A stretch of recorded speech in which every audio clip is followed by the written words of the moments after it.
Well, it has been an absolute treat and an absolute pleasure to be here hosting this episode of Attract Mode, a very special musical episode. Now, I have heard that the chat really likes vampires, and me too. I love vampires. So please stick around for Vampire the Masquerade Bloodlines 2 coming up. I have been your host, Sapphire and Pink, and I'm going to hand off to my lovely cohort, Crealia. Thank you. Hello, everyone. I'm Crealia. I'll be your host for the rest of the evening.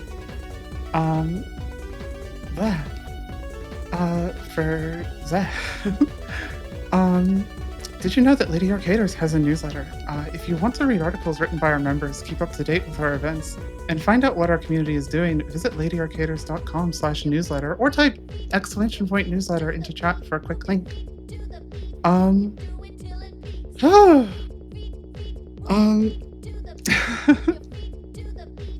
Sonda. Thanks for the encouragement, everyone.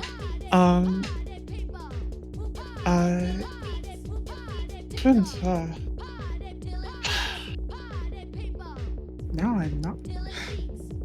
Sotian.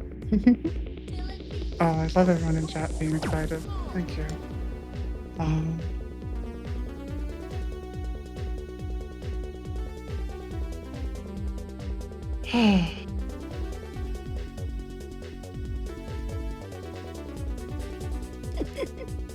Thank you, Sophie.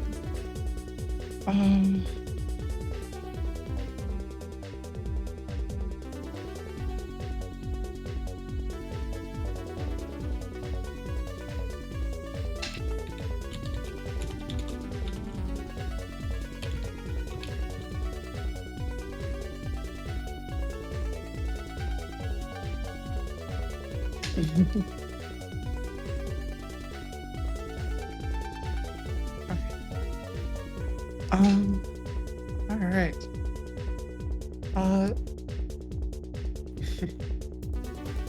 Also, for those of you just joining us who don't know who we are, this is Lady Arcaders. Lady Arcaders is an all-women's gaming collective.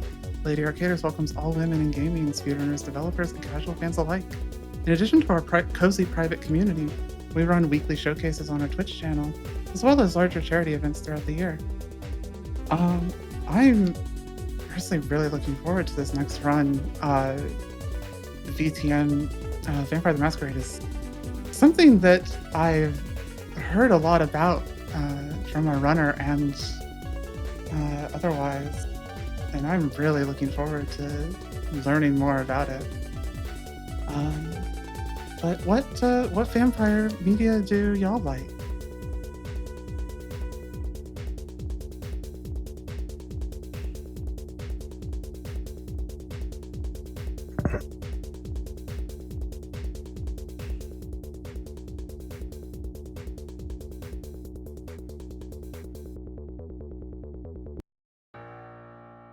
Really appreciate all of you in chat. I see a few people from Astrid's community already.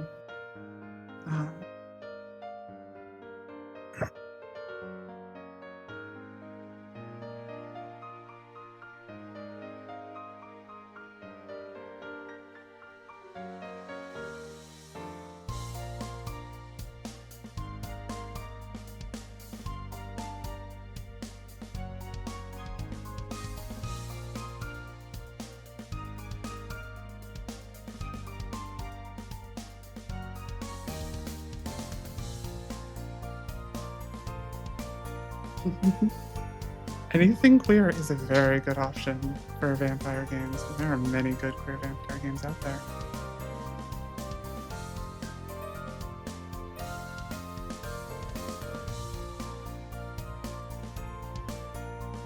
We're still getting ready for the next run here, so we're just kind of gonna chill and talk about vampires. I love the poll with the correct response of absolutely yes winning. Yes, vampires is very much the correct answer. I mean, mean, Stroker's Dracula is like it's an I wouldn't call it a boring answer. I'd call it a really interesting answer. Because like I haven't read it. I don't think a lot of people have actually read the original vampire stuff. Um,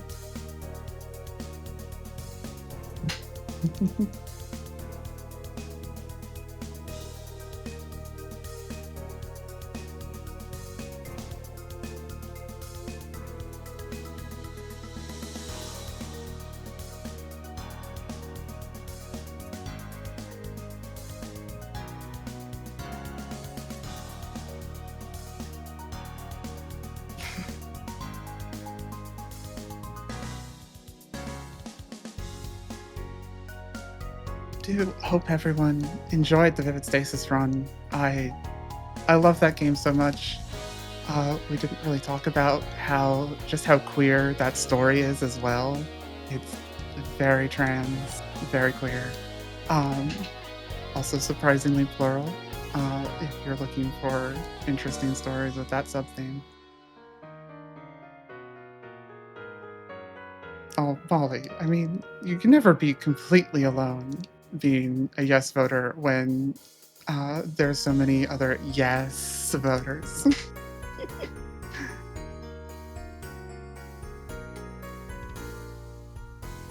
You absolutely do.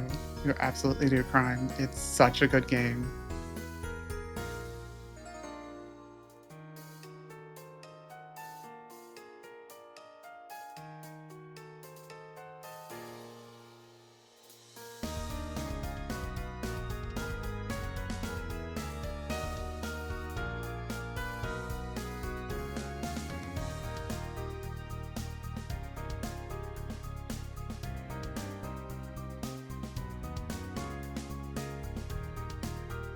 So coming off of the big music block, I'm curious if anyone has any vampire coded music they enjoy.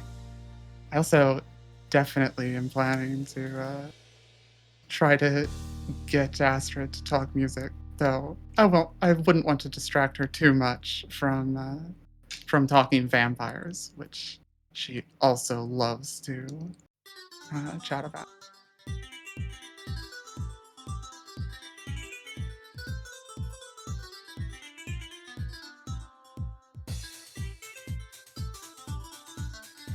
Health is amazing, Lola. Health is a really good band. You know, she just might. She just might like Health.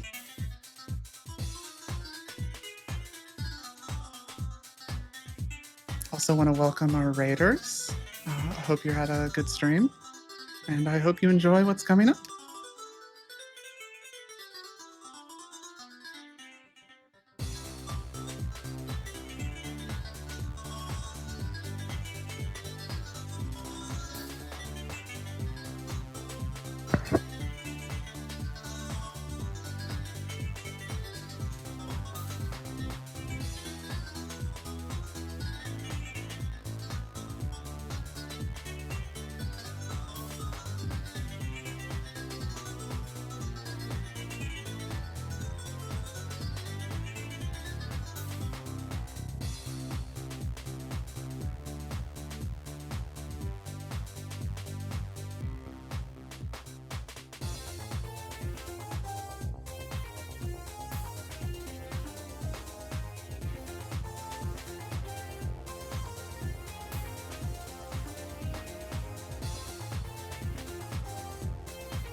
All right, everybody, we're all set up for our next run.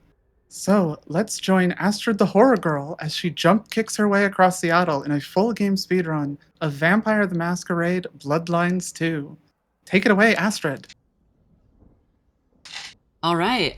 Thank you very much. It is me. I am Astrid the Horror Girl, and I am going to play through the entire game of Vampire the Masquerade Bloodlines 2. And I'm going to do it fairly quickly. It's a long run, but it's also a very long game. Well, joining me is fellow Vampire the Masquerade nerd, Synthwave Ash. Why don't you introduce yourself? Hey everyone, I'm Synthwave Ash. Great to be here. First time commentator. But anyway, yeah, Bloodlines 2 is an awesome game. Astrid is quite the runner. I'm sure y'all will enjoy this vampire adventure. Oh yeah, well, you're quite the commentator, so take that. Here we get ready to go. So first I'm just gonna choose the new game, overwrite the difficulty, which we'll probably ignore, and then the game will start now. So we all know the great Kool-Aid Wave event of 93. Yeah, absolutely. The person talking right now is Fabian, who is one of the two characters that you play as. The first one being Fire, also known as the Nomad, an elder vampire who has awakened after 100 years and finds themselves in Seattle. Fabian is a noir detective, basically, who is trying to piece together this mystery when they suddenly wake up inside of the Nomad's head. Don't know how that happened, but this little introduction is letting us know that, hey, the vampire court, the Camarilla, is kind of in shambles right now, and it's not looking good for sustainability. It looks very destabilized at the moment.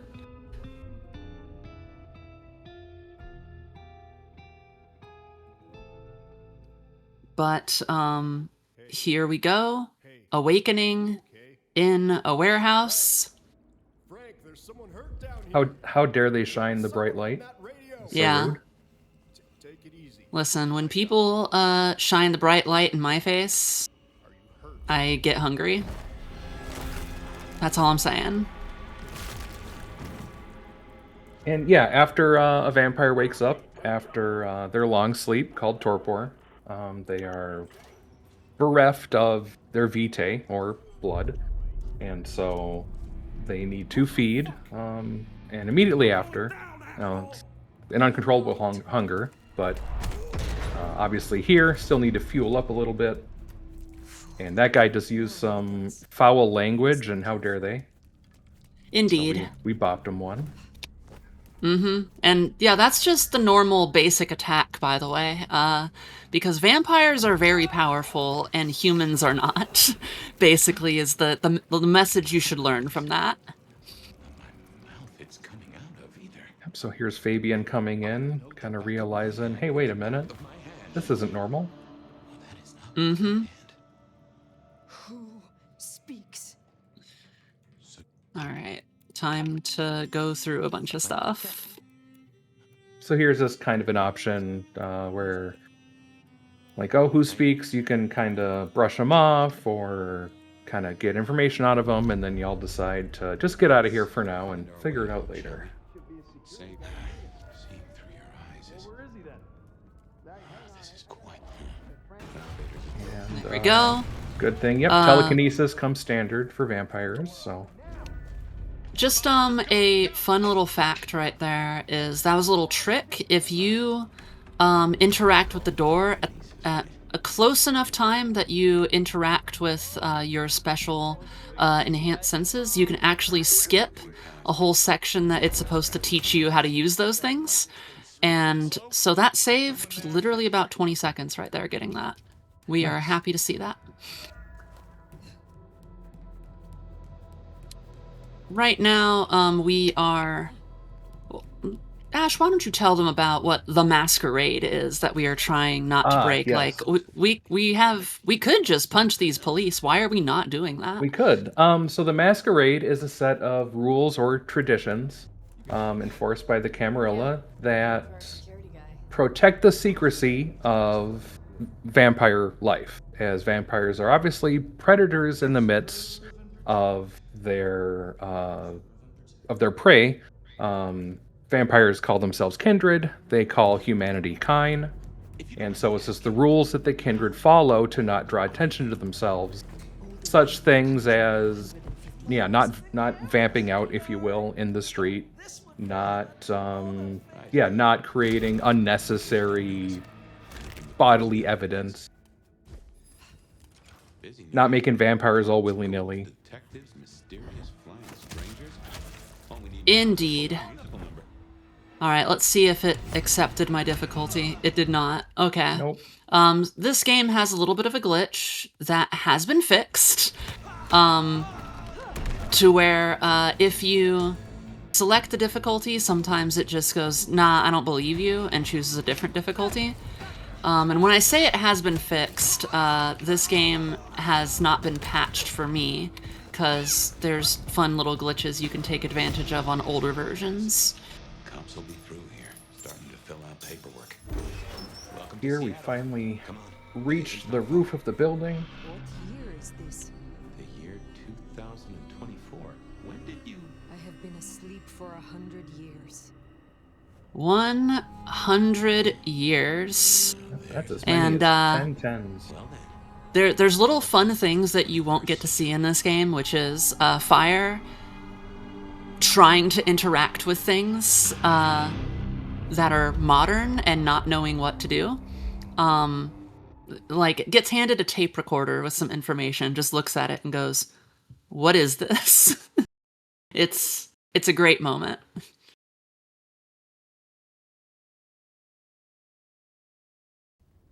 Hey there. We've woken up in Dale's place. We'll learn a little bit more about who Dale is later. Yeah, for now we're just using it as, or Fire's using it as their haven, or their kind of safe place while it's daytime and they're resting. Ah, now this city has a fine crop of Bruja. Remind me to steer you to Silky. You'll like him. And then we just picked the clan Yep. for Fire, and we are the clan Bruja. Natty. Yeah, we have Bruja because on this difficulty, there is an ability that the Bruja can get very easily later. That basically just allows you to clear out a whole entire room of enemies. And so much of this game is based upon, like, you can go through the next door once you have killed all the nearby enemies. And if you can have just a button to clear all the nearby enemies, it's pretty fast. So it's useful to have that. I reckon your keen senses. For now, we are following Fabian's scent, because obviously Fabian being in our head, that's not supposed to happen. So we're trying to find Fabian's body, essentially. And yes, if you notice the drop kicking, that is the fastest way to get around the city.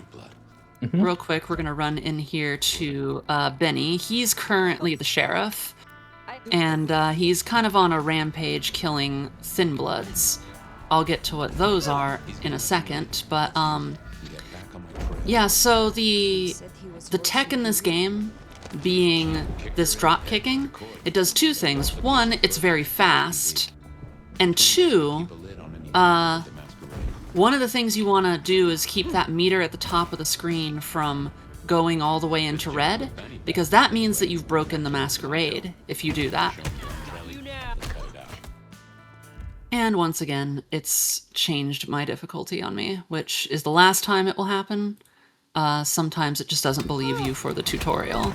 But yeah, that meter, it doesn't believe you if you are, you know, because if you just punch in the air, people go, huh, it was weird that that person just punched in the middle of the air like that.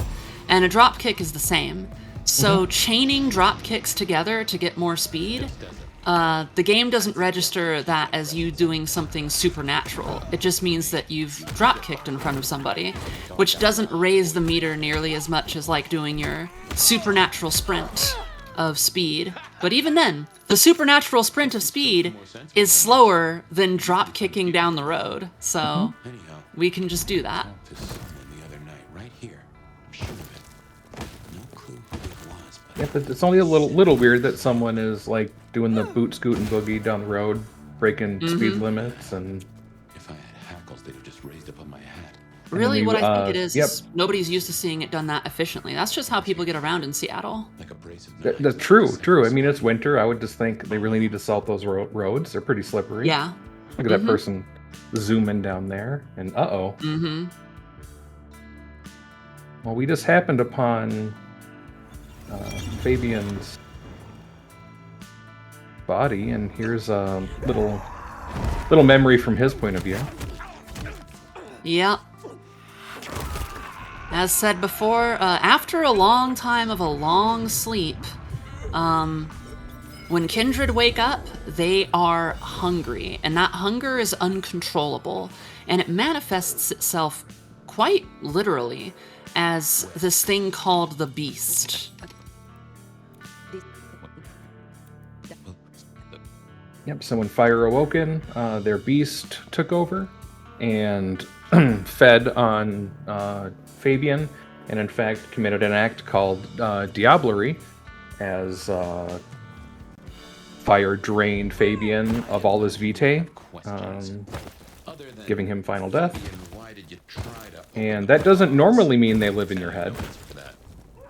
but this time Yeah, it it's does. something that can happen, but it's not typical at all. This is a very unusual thing to have happen. Sort of. The Glacier Hotel used to be the Camarilla Court, back when Lou ruled the roost. Yeah, especially in the modern nights and the updated modern nights of the V5 setting, as a lot of the Methuselahs and very, very ancient vampires have all kind of gone off to do their own thing. They're not interested in playing the grand game anymore. That's right. So, you know, for a lot of people Just keep your poker that face. may know Vampire the Masquerade from, like, Bloodlines 1, back in those days, a 100-year-old vampire wasn't really anything to shake a stick at. But these days, yeah, someone who's survived that long could be quite the mover and or shaker. Indeed. Fabian, are you So now We we're are gonna meet Lou, on our Lou way Graham, to see Lou Graham, yeah. I saw what you saw. and clearly there were some party Pay crashers. attention. What's that smell? We won't do it for speedrun purposes, but you can Well, see a guest who was quite cold and was placed in the fireplace.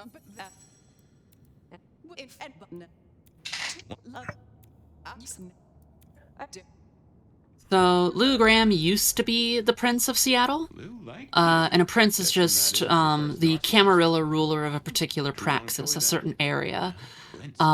They used to be, but they abdicated. And from what Fabian remembers, it used to be Prince Campbell. But we've just been informed that Prince Campbell is apparently dead. So that's interesting. We got to go find the new prince in that case. And this is Isabella. We'll see her later. Then, little flame. And as Fire was talking to Isabella there, you saw that Isabella was pleased. Yeah, so during the social segments, you can select options and, you know, annoy someone, try and butter them up. off to Weaver Tower to see the newest prince then?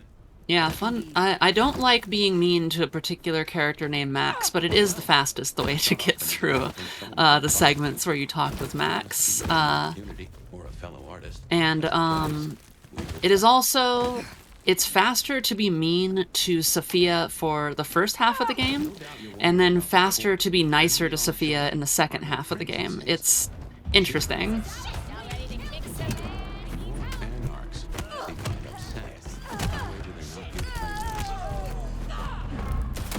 the There's a little combat section, and while Fire will not use weapons themselves, they will The prince's office is upstairs. fire bullets with their telekinesis, or throw the bat at someone.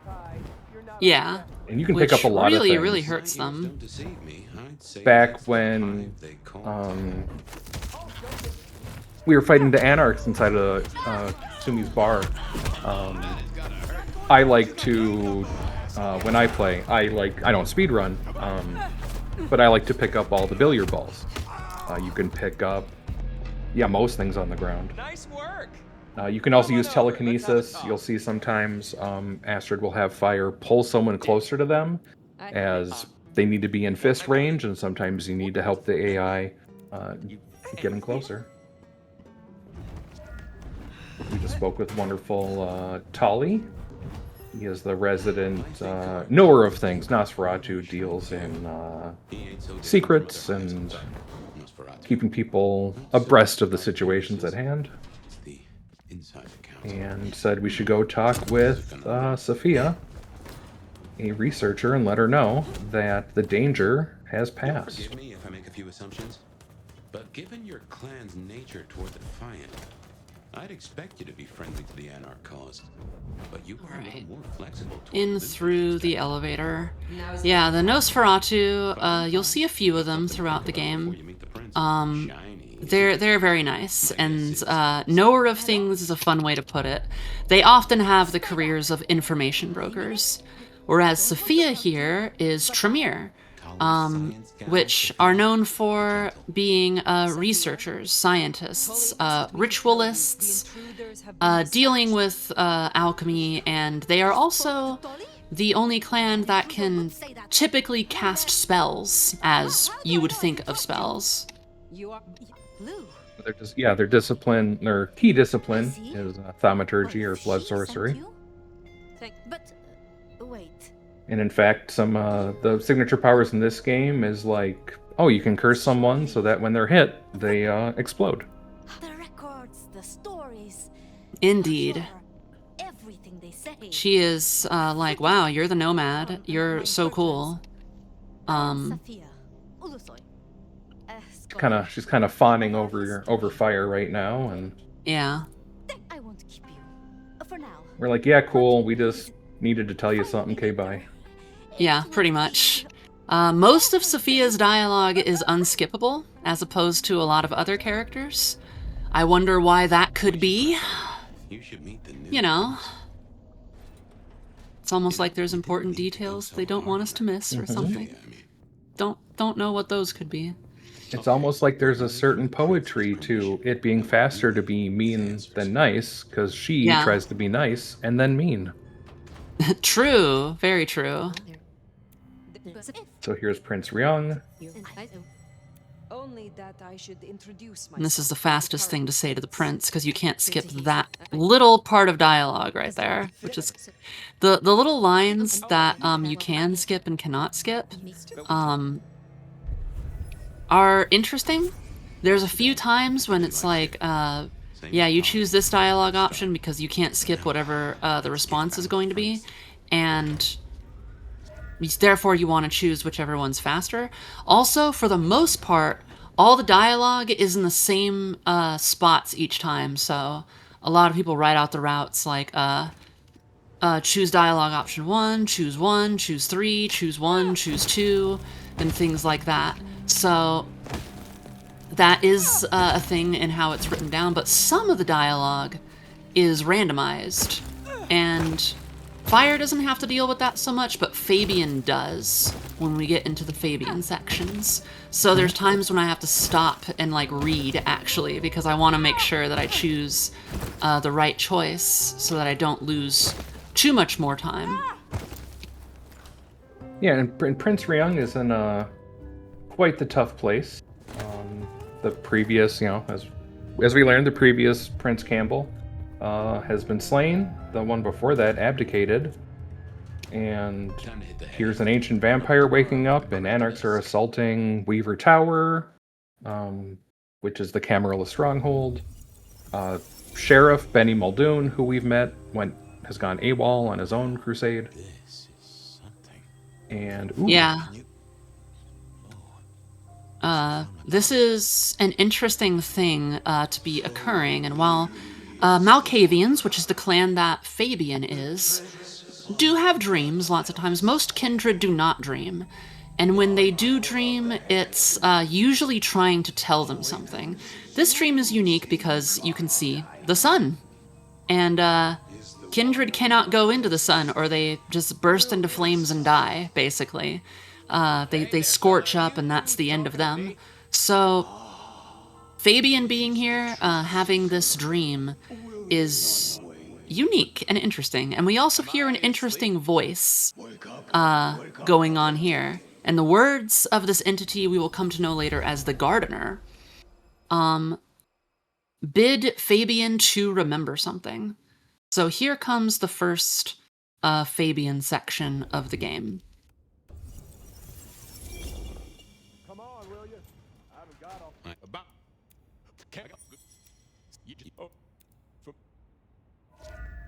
Yep, so now we're playing as Fabian through his memories.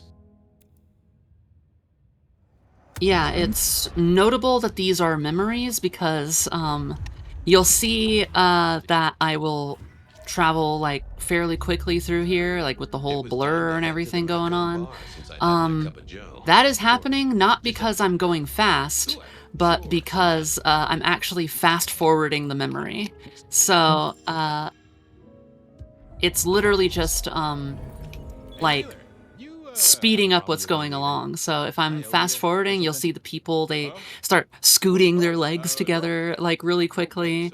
And the speed in which they talk starts being more high pitched and faster. But we can only fast forward when we are on our feet. We can't fast forward dialogue unless it's something that is skippable dialogue. Yep, and there, Officer Wheeler was giving us some guff, wasn't going to let us leave, so we just used vampiric power to make him forget that we owe him money, and he let us out. I guess that's not what he needed to remember. No, not at all. We're now going into the Mekong bar. First gotta talk to the bouncer and be like, hello, you know who I am, let me in. So he does. Then we talk to Fletcher. If it isn't my old friend Fabian. Good of you to join us, finally. Fletcher, quite a dapper look with that bow tie. Mm-hmm. Let me know how you're going to deal with it. Alright, so the basic gist is that this lady back here thinks that she's a vampire. Which, you know, whatever. But she's saying the words. Like, she knows things about vampire society. So, she's definitely not a vampire. But how does she know so much, is the question. And the answer is, we find out that, basically, somebody put the idea into her mind. Some actual vampire did. And, talked to our gothic delight? Using her as That's a what you're here for, isn't it? kind Sniff of it out. Good notion. mental vessel. yeah, basically send a a message. messenger. Alright, we're gonna ask this guy how that girl even got here. And he's gonna pretend that he doesn't know. And so we're just gonna really quickly dig in his mind. And this is one where the options can be randomized. There it is. Yeah, so we're getting the information out of the bouncer. In casual playthrough, you can really indulge in having her refer to you as Lord Fabian. It's played. You know, they lampshade it, but it's a good time. Interesting. Yeah, I did that for a run one time, and it's actually slower if you do that, because Fletcher has to take extra lines of dialogue to make fun of you for it. So it's kind of amusing. So we're just gonna go wipe her mind. It looks like we don't need to do that. then- Looks like she has oops. been horrifically murdered.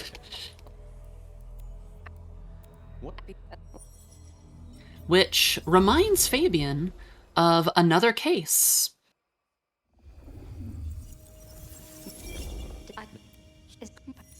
And we remember about this serial killer who was specifically killing kindred and ghouls and other things involving kindred society, other people. And they were a serial killer. So we're remembering back in the 1920s when this first happened. Yep, as they were kind of staked up with rebar and the same kind of dagger cross necklace placed on their body. All right. And that's going to end Fabian's first night. In general, the way that this goes is Fire has an experience one night, and then Fire has to go to bed because the sun is coming up, and then we have a dream in Fabian's memories, and it goes back and forth like that, essentially. Those were memories. I mean, things that I'd forgotten or maybe misunderstood at the time. Something must have dislodged them. All right, time to meet the prince in the make-home bar, so we're just gonna drop kick ourselves over there, as is custom in Seattle. To meet the prince. As you do, as well as parkour up the water and air systems. Uh-huh. We should get to the prince. Although I do really enjoy the use of verticality in this game. Very much. Strange voice.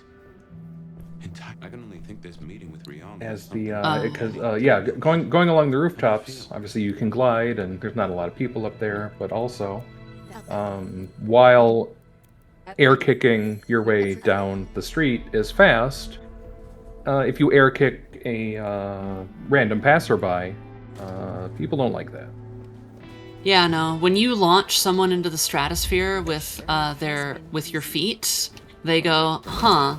Not only was that extremely violent, but I'm pretty sure no one else can launch people into the stratosphere with their feet.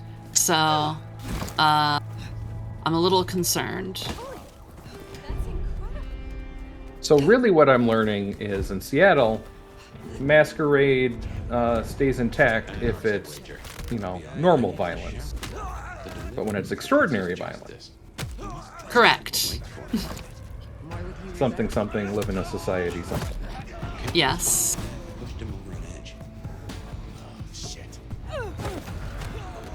So in casual, the combat is,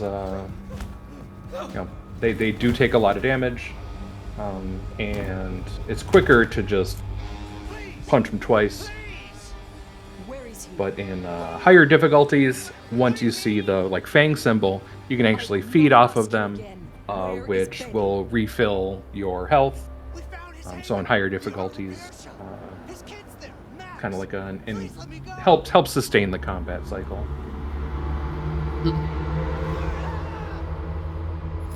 Little but here unskippable cutscene. We're just 1.5 punch person. So makes sense. It's not far. Middle of the block, just south of here. There, the auto repair shop. If we're fortunate, he's still there. Okay. Going right on into Max's place. And we basically tell Max, hey, your child, the sheriff, has gone on a killing rampage. And we need to stop him, so where is him? And he's like, oh, he's at this construction yard, so we're just going to go over to that construction yard now.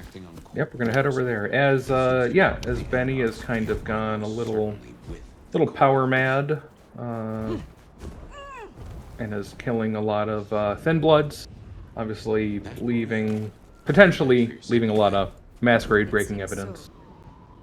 So where did Benny find it? And also, when we were speaking with him earlier, you can bring up, well, what about the prince? And then he says, forget the prince. So we can actually tell the new prince, yeah, you're sheriff, you're enforcer, but the person who makes your word law doesn't care to follow your orders anymore. So she has instructed us to go take care of that as to atone for the Masquerade breaches we made in between the title screen as we're standing on a Seattle rooftop in a tattered nightgown and making it to the Haven. How will I know Katsumi? Indeed. And yeah, we're just gonna go take care of this. Now, here's a great example of you need to wipe a room of enemies, but you don't actually need to kill everyone in the room. You just need to kill everyone who is in the proximity of the door you're trying to get through. Which in this case is just those two. And now we can just go down. And being able to do that skips a whole fight. However, most conflicts are not like that. And in instances like this, we actually want there to be some violence that people hear, because we don't want everybody to be like hanging out at the top, not coming down. We want everyone to rush us so that we can get them down here. Just like that. Alright, so we asked Benny why he was doing things, and he's just like, I hate the Camarilla, so that's a dumb reason. So anyways, we're just gonna beat him up. High five. Yeah, drop kick high five, and that should take care of him. We just gotta do it one more time. Yep, as it's Benny is a boss, so they have multiple health bars. There's a little red track above the big main one. Mm-hmm. And that's how that went. And here is Katsumi. Why don't you tell them about Katsumi? So Katsumi is the leader of the local Anarchs. Anarchs are vampires who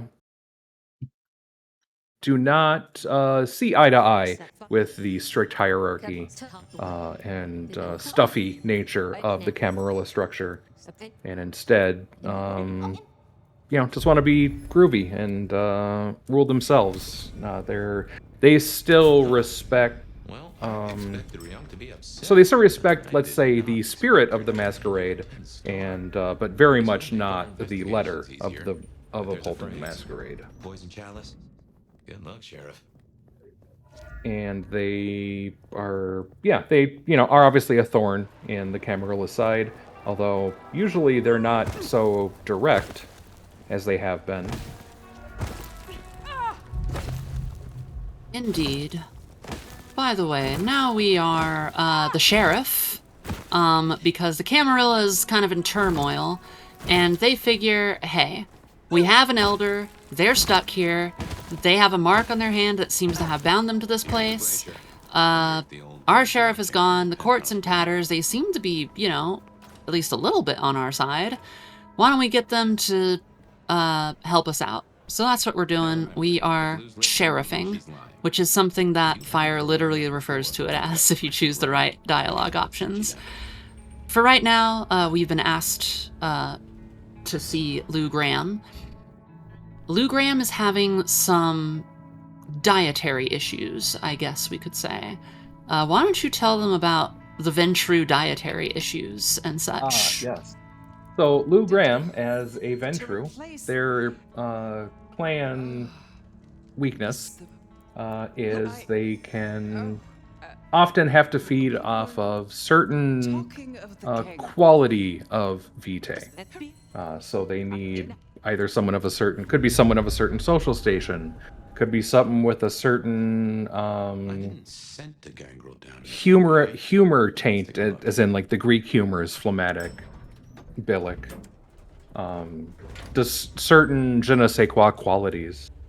And we've been tasked to go find suitable dolls for her collection. This is the person who currently has that job. That's Nyx, and Nyx is a gangrel. And without going too far into that, they don't get it. they don't. They're not as picky. Yeah, yeah. Was it Nyx? That's the first course. But Lou is... This part is all RNG, by the way. We're looking for the folks that are glowing blue and marking them so that Lou knows that these are good victims to drink from. Good. Just one more. And so far we found two pretty quickly. Let's hope we can find a third pretty quickly. Because also notably, it's not only having the small dietary selection, obviously she's much too important, Lou, to go hunting herself. That's the silly talk. I'd say the doing is done. Indeed. And And Gangrel are known for the hunt. That's like their whole thing. So this is extremely frustrating. Yeah, Nick's not really having their heart in it. It's also interesting that Fire has, you're the sheriff. You are the charge of, Prince Ryung, yet your first task is to go do what Lou tells you. We should give Nick time. Yeah. So maybe this abdication You know what? Maybe stop it. wasn't as I'll bet Sophia's I mean, there. it's already kind of She's supposed not to- what happens in Vampire Society, Maybe give our science Mm-hmm. but there's extra weirdness to it. And so here we're meeting with Sophia in the bookshop, just reading for fun rather than for work. How so? It's part Yeah, of the- and she says that her retainers, aka ghouls, people who not only work for Sophia, but they are bound by blood to do what I knew she had people helping her. Camp Sophia tells them to do. They're part of her research team, anarchs. They want and they've gone missing. So, she wants those ghouls back. Yeah, she invested a lot of time and vitae and effort into them. Yep, get down here. Use of telekinesis.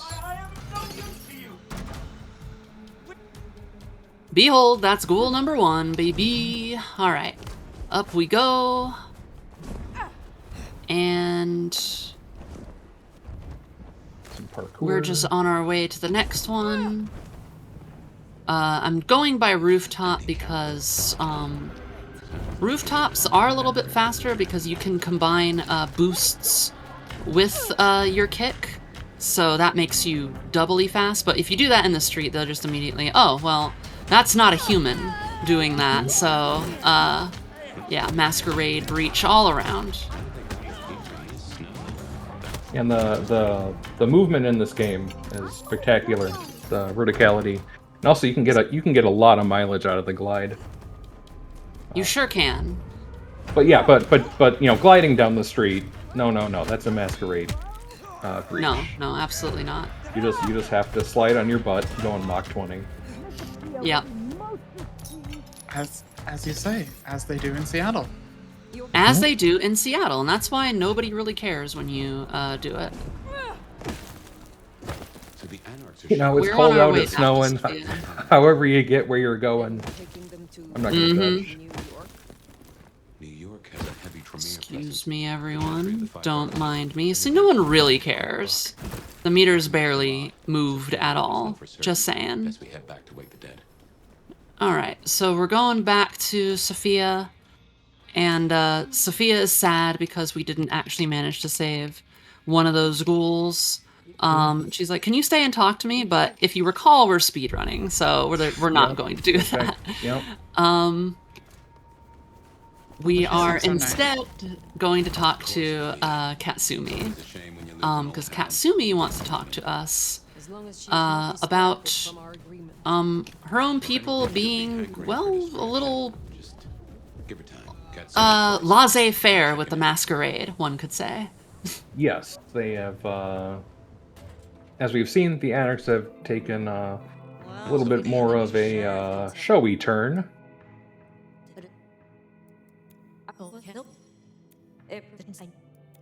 Where normally it's a lot more, like rabble-rousing, sure, give and take, but yeah, usually not so much direct St. Stephen's then. open gatherings and potential.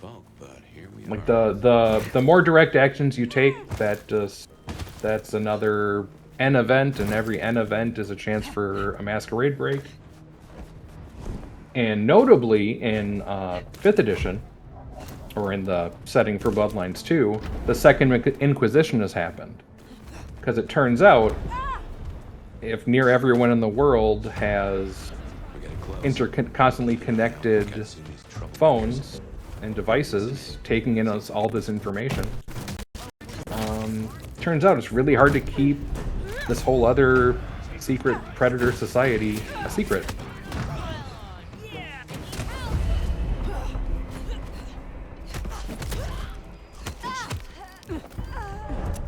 And so the big event between the last edition and this edition was the Five Eyes, the three-letter agencies, started forming anti-vampire groups, and they have varying levels of knowledge of the kindred. Some just know they're just a monster that needs to be getting rid of. Some do know the like in-universe lore. Cain being the progenitor, cursed by the divine. The reason I wanted to wait a little bit there is because there was just a lot of civilians around, and if I start fighting with my superhuman strength and stuff out in front of everyone, people will immediately notice. So I wanted to get a little bit of distance, and also if there's police officers fighting them too, which there usually is in the park, killing one police officer is enough to just make the whole department show up. Not when the Anarchs do it, only when you do it, by the way. And that just is a whole thing to deal with, so it's better to let the Anarchs kill them, or for them to kill the Anarchs, which it's usually the first one. The Anarchs are a little bit beefy, and the cops are just mortals, so they don't do so well. Whereas, the Anarch ghouls, ghouls are have been fed vampiric vitae, so they are a little tougher, a little stronger. And you can kind of think generally it makes them not necessarily peak levels of human endurance, but it definitely gives them quite the buff. Alright, back to Max, who's gotten himself in trouble again. Problem is dealt with. This is not my problem, however. We just gotta get going. And get back to Katsumi and say, alright, I took care of it. Thanks for including me in this. I don't know what will. As for Max, well, kid's gotta learn and realize he's not a kid.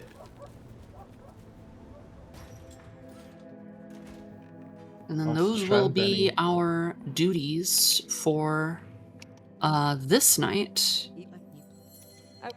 Our kind of first real modern night after having awoken. She likes you. Yeah, the first night that's not actually like a tutorial. Make no mistake. As long as you're sheriff, you are a Cammy. Well, I reckon that's your sheriff duty scene too. That's what I thought. I had a brain fart moment for a second. Okay, Fabian was there to remind us that the sheriffing is in fact complete for the night. Yes.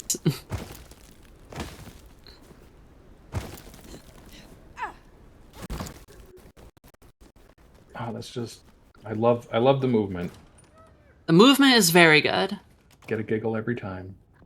And then playing on the radio is Bed of Night. An homage to Deb of Night, the radio call-in show from Bloodlines 1. Before we go to bed, Fabian's just like, hey, you sure talked to people, and we're like, yeah, we did. Anyway, it's time to go to bed. You sure did that, sheriffing. Yep. So as you can see, yet another dream that is happening here. Hello there, buddy. I did what you said. I woke up. They set their feet upon the sod. This is the gardener again, who's saying very, very odd metaphors,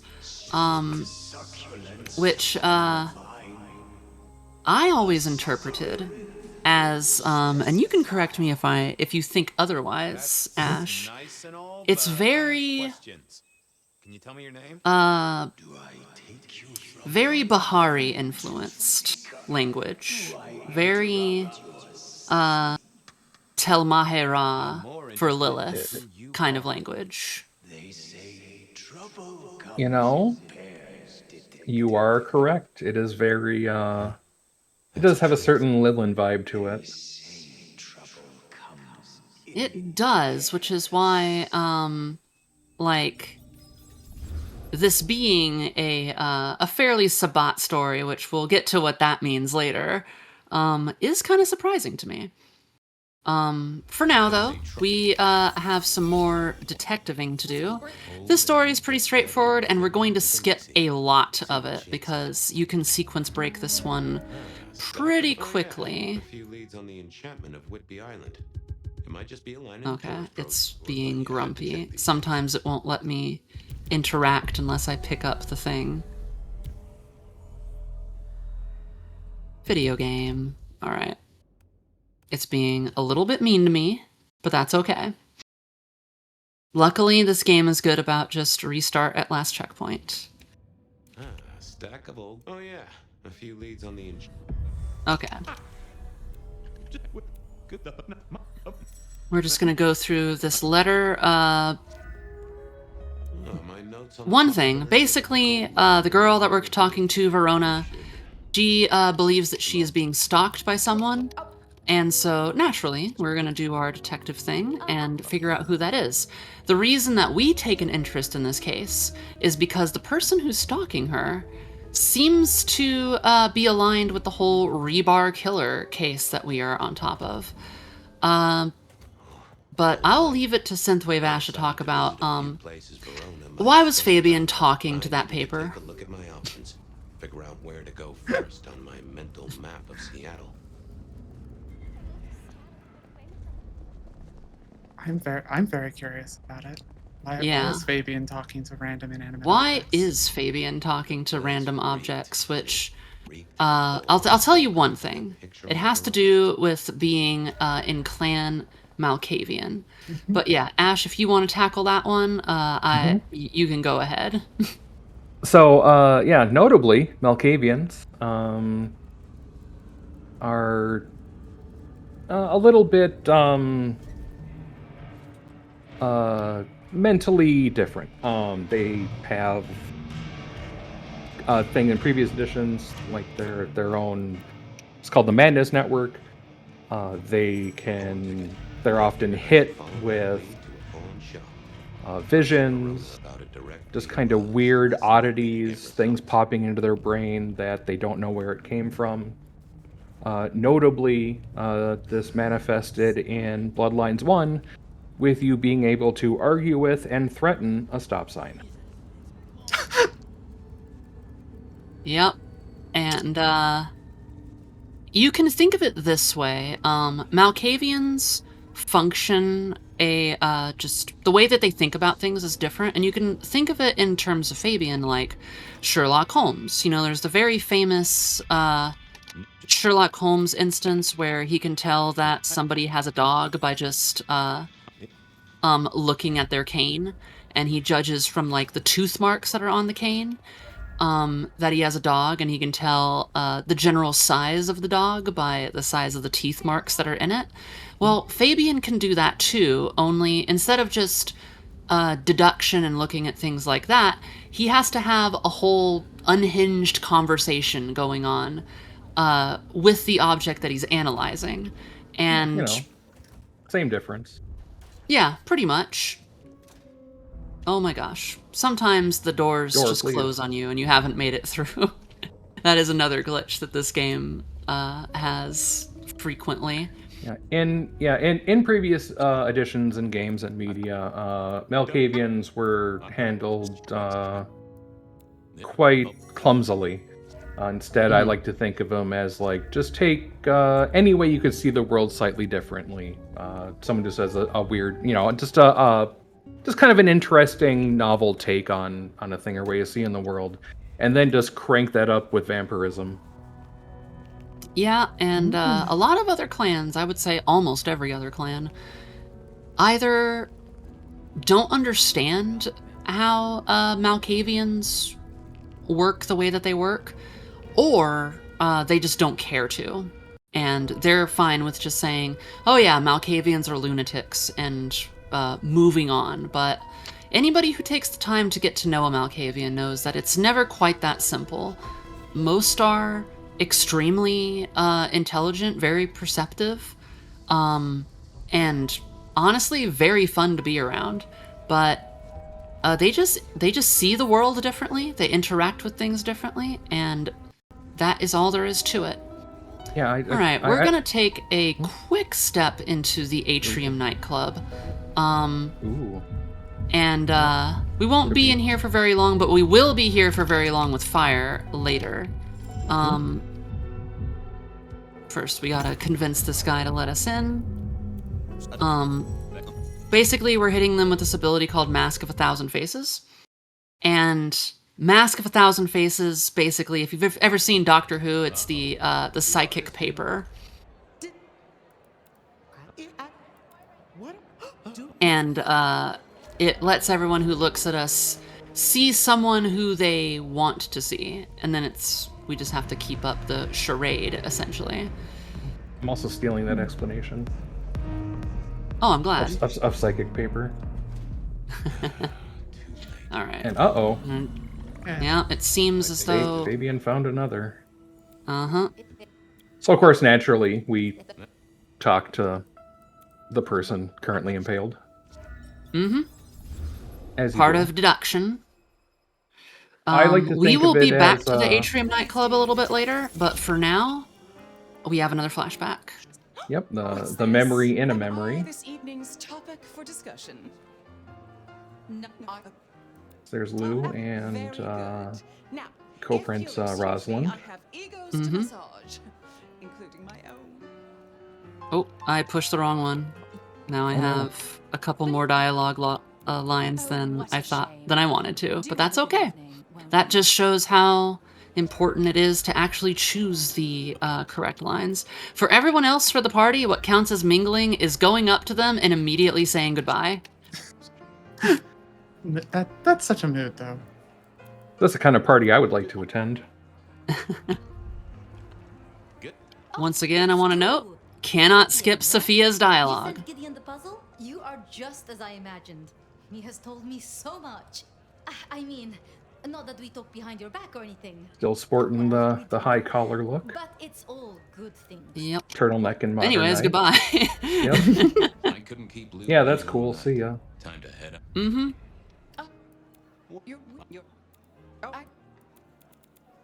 Alright, in this flashback, we have a memory of Lou losing her sister to the Rebar Killer, which is the first kindred that is killed by this serial killer. And that's a pretty big deal, because not everyone can just kill kindred, is the thing. Prince has lined up for us tonight. You have nothing to say about your memories? Alright, we are gonna take a little step down, and we're gonna end up talking to Tolly here. Tolly is going to tell us oh, that's not the right one. Okay. Didn't waste too much time. But Tolly's telling us, hey, Isabella, something's going on at the Atrium nightclub, so you gotta go back. So we're going back to the Atrium nightclub immediately. Yep, and Atrium nightclub is run by Isabella Moore, the toreador with the black dress that we encountered when we were first leaving Lou Graham's place. Mm-hmm.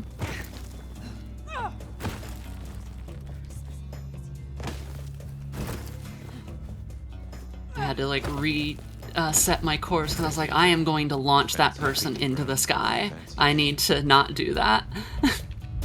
One neat little interaction in the first conversation with Isabel Moore when she bids you adieu. She gives you a little different name, depending on your clan. Mm-hmm. You know, could call you a lovely flower, could call you a lovely flame.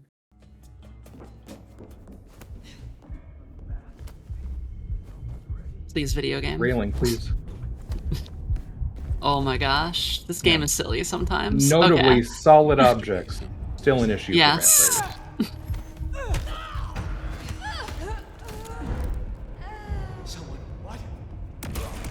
Yep, so here's, now we're encountering marked ghouls. All the ghouls are named Mark. Yes. Alright. And here is where things get very, very strange. I'm just gonna try to get past... Oh. Went a little bit silly there. Through. Ooh, excuse me. Excuse me, everyone. Yep, and obviously faster not to fight the people. Faster to not fight the people you don't have to. Indeed. And there was no one in proximity range of those elevator buttons, so they still work. Mm-hmm. And then, ooh, on that painting, we've seen that symbol before. Notably on the back of her hand. This code is the same every time, so we're just gonna go ahead and put it in. The one thing that you missed just doing this is you meet Verona, who is in the flashback. She has also become a blood doll to Isabella. Alright, and here's where things get bad.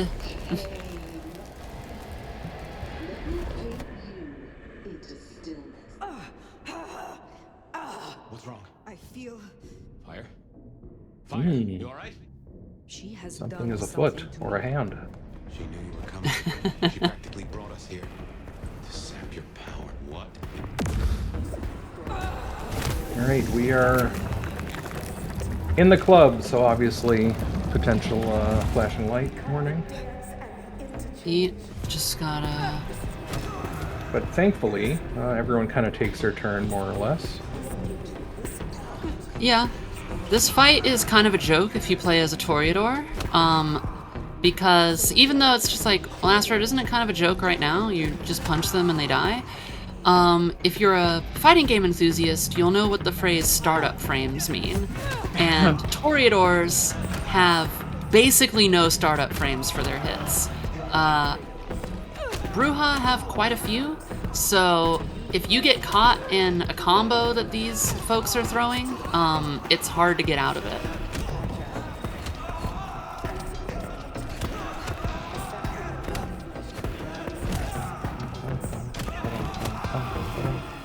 This nightclub music This is music, certainly though. different than the nightclub music of Bloodlines 1. True. Although, oh, and they all fell down. A lot of the songs in this soundtrack are made by, speaking of Bloodlines 1, Rick Schaefer. Uh-huh. If you're an OG Vampire the Masquerade video game enthusiast, his aural footprint is well known. Now here's the room before was blue room, red lasers. Now we have red room, blue lasers. Yes. What this signifies, I don't know. I'm not a vampire who owns a nightclub. Art. Definitely art. Art.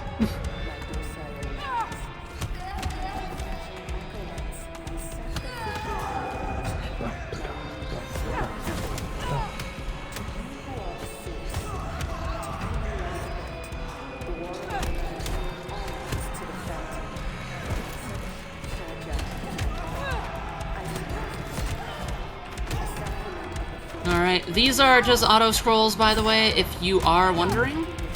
Now later we'll be in a boss fight that has similar mechanics to that, and that is not an auto scroll. But these are these little sections of just like time to live, time to not get beat up. Yep. But you know, might as well enjoy ourselves while we're out there. Yeah, get them, you know, practice our Taibo, get them calisthenics in. Mm-hmm. Alright, I'm going to say it makes a statement. Enough of this. I will gladly play my role.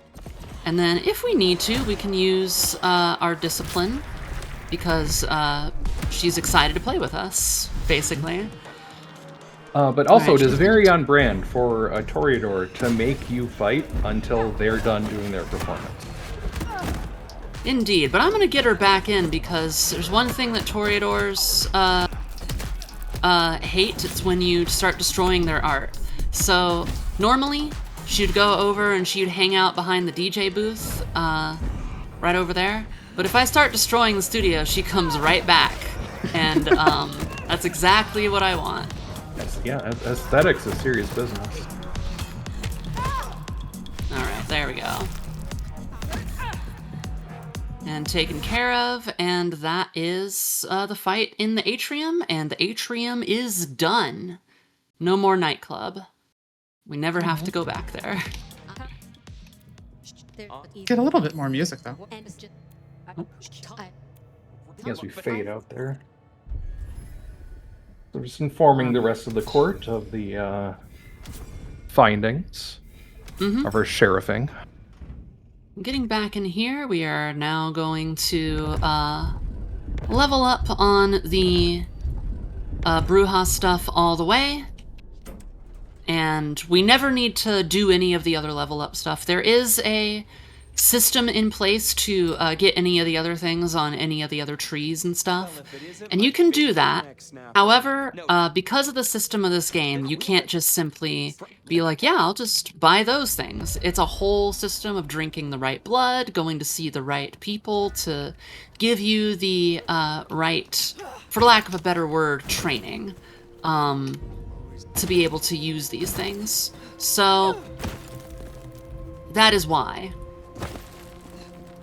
Yeah, notably, yeah, Bruja, one of their clan disciplines is Potence. It's just vampiric punching.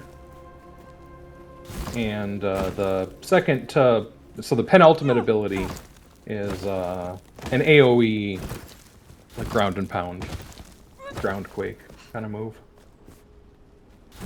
Indeed, and like we said, you just, for the most part, a lot of doors just open by making sure that no one's in a close enough proximity to the door. And the game just goes, yeah, you can open it. No one's around to stop you. And with a whole thing that just clears pretty much all the enemies out of the room, it's useful. You just want to use it at the right time.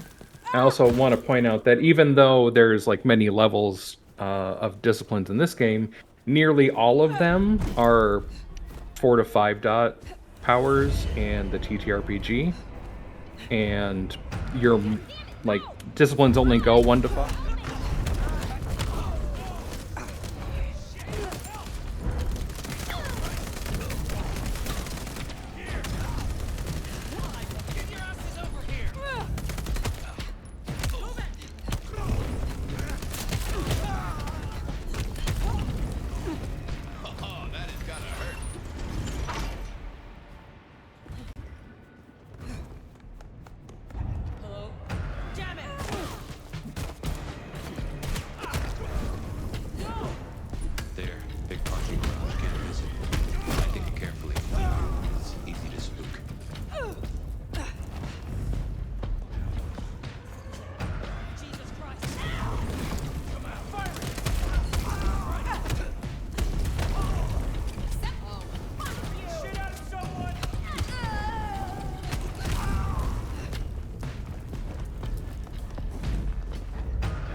surprised if Willem's still around with these clowns here.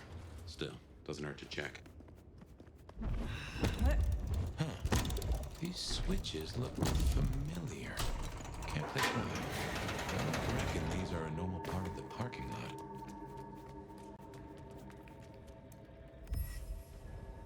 Ah, so he's a bagger.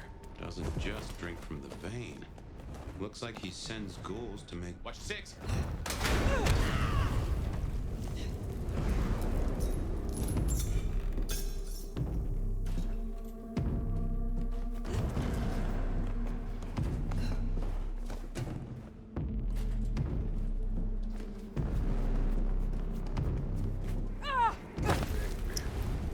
Street science to just make concoctions to emulate certain powers. You can emulate level 2 power. You can emulate telekinesis. You can emulate flight. Keep your eyes peeled for Willem's ghoul. Maybe you can shake an address out of him. Oh, there you are, Sophia. And in Dale's kitchen, there is an alchemy setup. Okay. So his ghoul never made it. That's So I'm going to not search good. for We should Wilhelm. get to the factory, check it out. Make sure our secret keeper ain't in trouble. Yeah, Willem keeps all the secrets of the court. Sophia's helping out Willem. Basically a lore keeper, and why they entrusted only one person to do this with all their records is, We're supposed to be predators, not scavengers. you know, A- beyond us, but like... a single point of failure with state secrets has never gone bad ever. Yeah, of course No. not. And here it is, the plastics factory. I wonder why Willem's picked this place. Also, Wilhelm solved. Yeah, he serves a different kind of information role than Tali. Tali is the one, who tells you what you want to know, and then Wilhelm is the one you entrust to keep the information you want no one to know safe.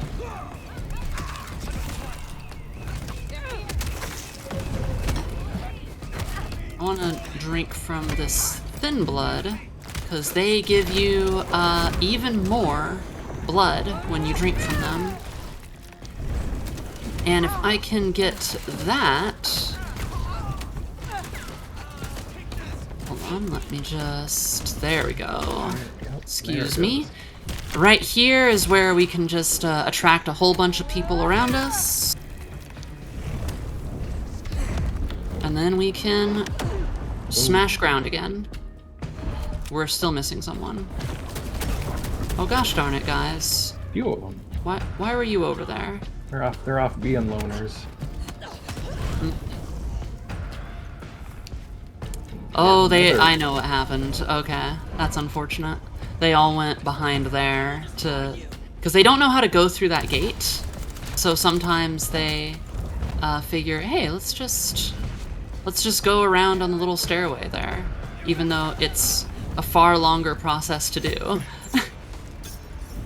That fight took a little bit longer than we wanted, but it happens. It's just one of those things. And we're going to go and meet Willem inside this plastics factory. And everybody who's ever played any horror game knows, whenever you see mannequins everywhere, they just stay there, they don't move weirdly, and they certainly don't bother you. So, that's just a thing to note. Everything's Mannequins fine. are how you know that you're going to be safe in a horror game. Everyone knows Foreshadows this. nothing. Yeah. I do not believe you even But the why not? slightest I'm a bit. trustworthy person. Goodness. You typically are, but this is one thing I absolutely do not trust you on. I'll maybe feel better if you can break them right now. Well, maybe later. So we confronted Willem, and he immediately used an ability called Dementation on us, which gives us an illusion. So right now, Fabian's like, did we just get teleported back to the front? How did that happen? Nope, we just think that's what happened. Yeah, teleportation notably not power Nosferatu's tend to have. Indeed. Especially teleporting others. Indeed.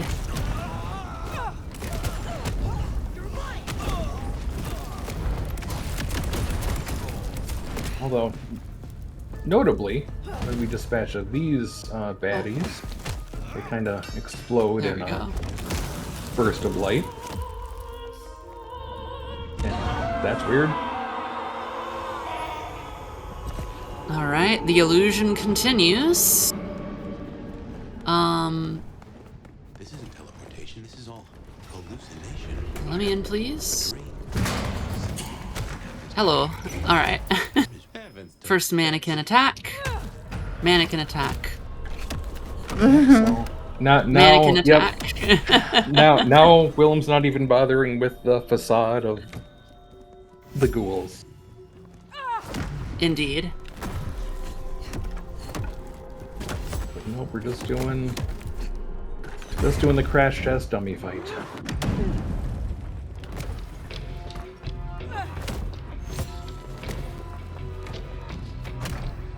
And we're just waiting till we see one that lets us... If you notice, every time I hit them, these guys die, essentially. So, we are waiting for... Game, did you break? Did you break, video game? Game be nice. This has never happened before. This has never happened before. Alright. Let's try that again. Yay, more This mannequins. is all hallucination. Fire. A dream. Some of my clan At least there's more punching of mannequins. Sound is Willem. That is the good news. Yeah, there's going to be one that we happen upon that does not respond to our efforts in the same way. Yeah. Everyone that we hit, they just kind of instantly die, like that. But there's one that we hit, and it stuns them for a bite. And that is the one that we want. And I actually found out recently that it is not always the last one. It is... They spawn in groups, and it is in the last group, but it's not the last one, necessarily. Come down. There you are. There we go. Got him in the air, so... A perfectly normal video game. Yeah.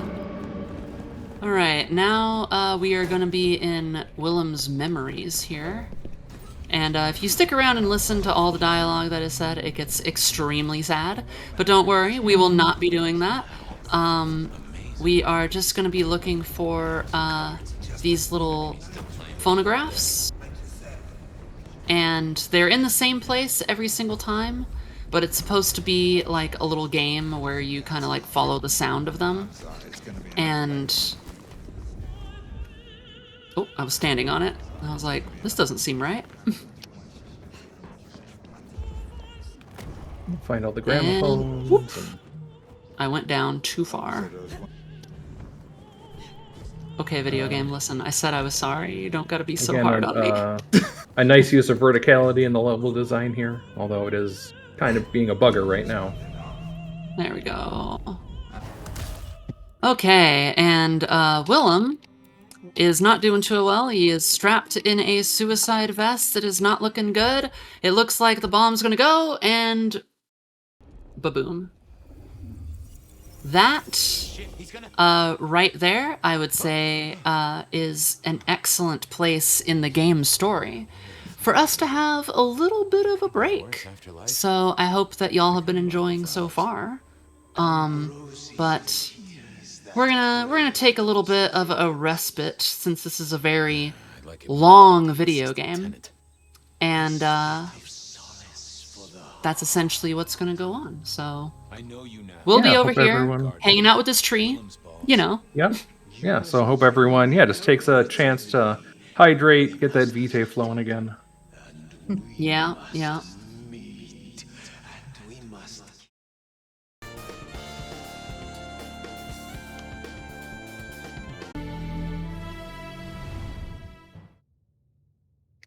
All right, hello everyone. I hope you had a good break. We are back to continue the full game run of Vampire the Masquerade Bloodlines 2 with Astrid the Horror Girl. Astrid, go ahead and unpause whenever you're ready to go. Thank you. I will, in fact, unpause and be ready to go. I should head straight Um, down to Pioneer Square. I hope that y'all enjoyed your break. We are now in another one of Fabian's memories. Fabian is remembering this time that Dale was murdered. And, you know, Dale, true legend. To Pioneer Square. Someone must have given It's me the exact address only I fitting possessed. that Dale having the haven that Fire is currently staying at in the present time, is in fact some flavor of trans. There's evidence around the apartment that Dale was transitioning. So that is pretty cool, and it's also a fun little confirmation, because in the first game, in Bloodlines 1, the apartment that you're staying at, there's estrogen bottles all over the place, and there was a fan theory that, well, the person who we were, the last person to own the apartment was trans, and this is kind of like a little nudge toward that fan theory to be like, hey, you may be correct. And also, Fabian kind of says trans rights as well, which is nice. Trans rights. Trans rights. Trans rights and lefts and wrongs. And occasionally, very wrongs. As we talk to Dale here, just during the break, we just had another scene in the field talking to the gardener where Fabian more or less just said, "Can you start making sense already?" And hard agree. Cryptic messaging can, only help so much.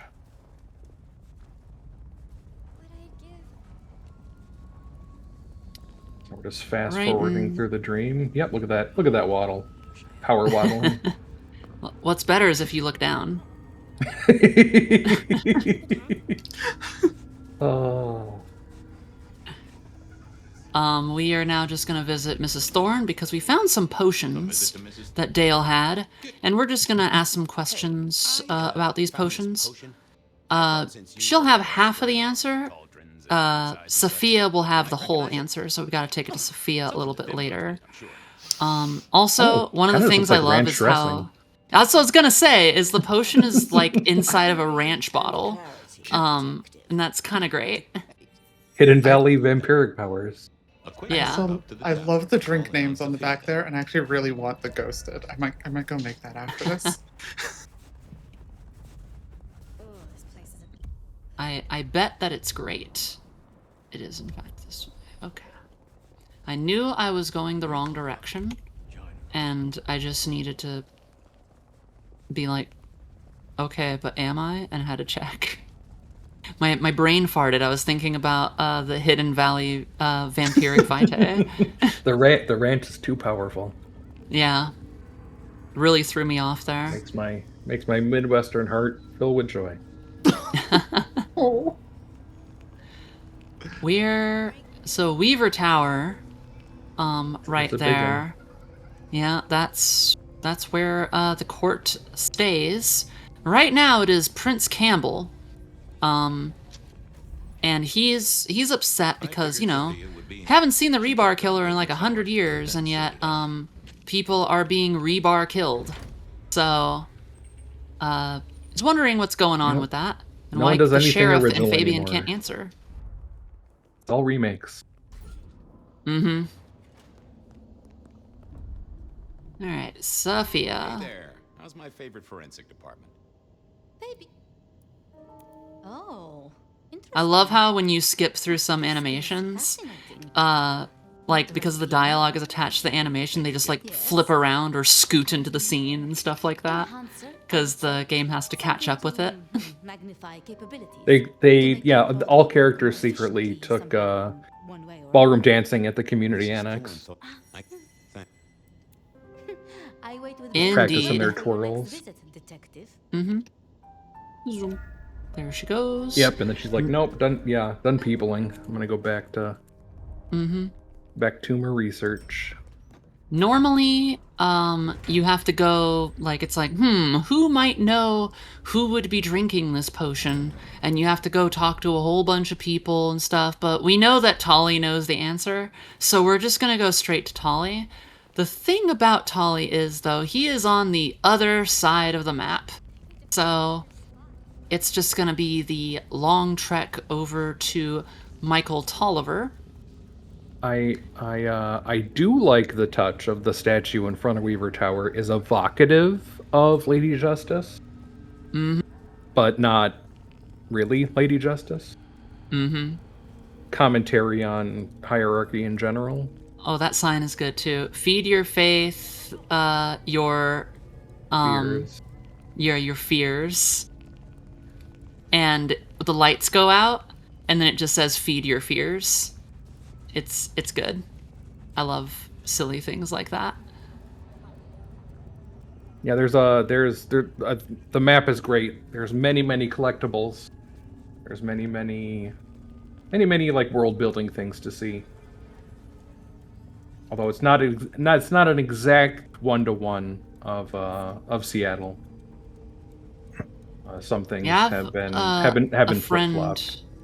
I have a friend who lives here and is pretty close to some of the buildings that are that inspired this, and says 1 or 2 buildings are actually there, and like they actually have like the correct sign out in front of the building and stuff, which is pretty cool.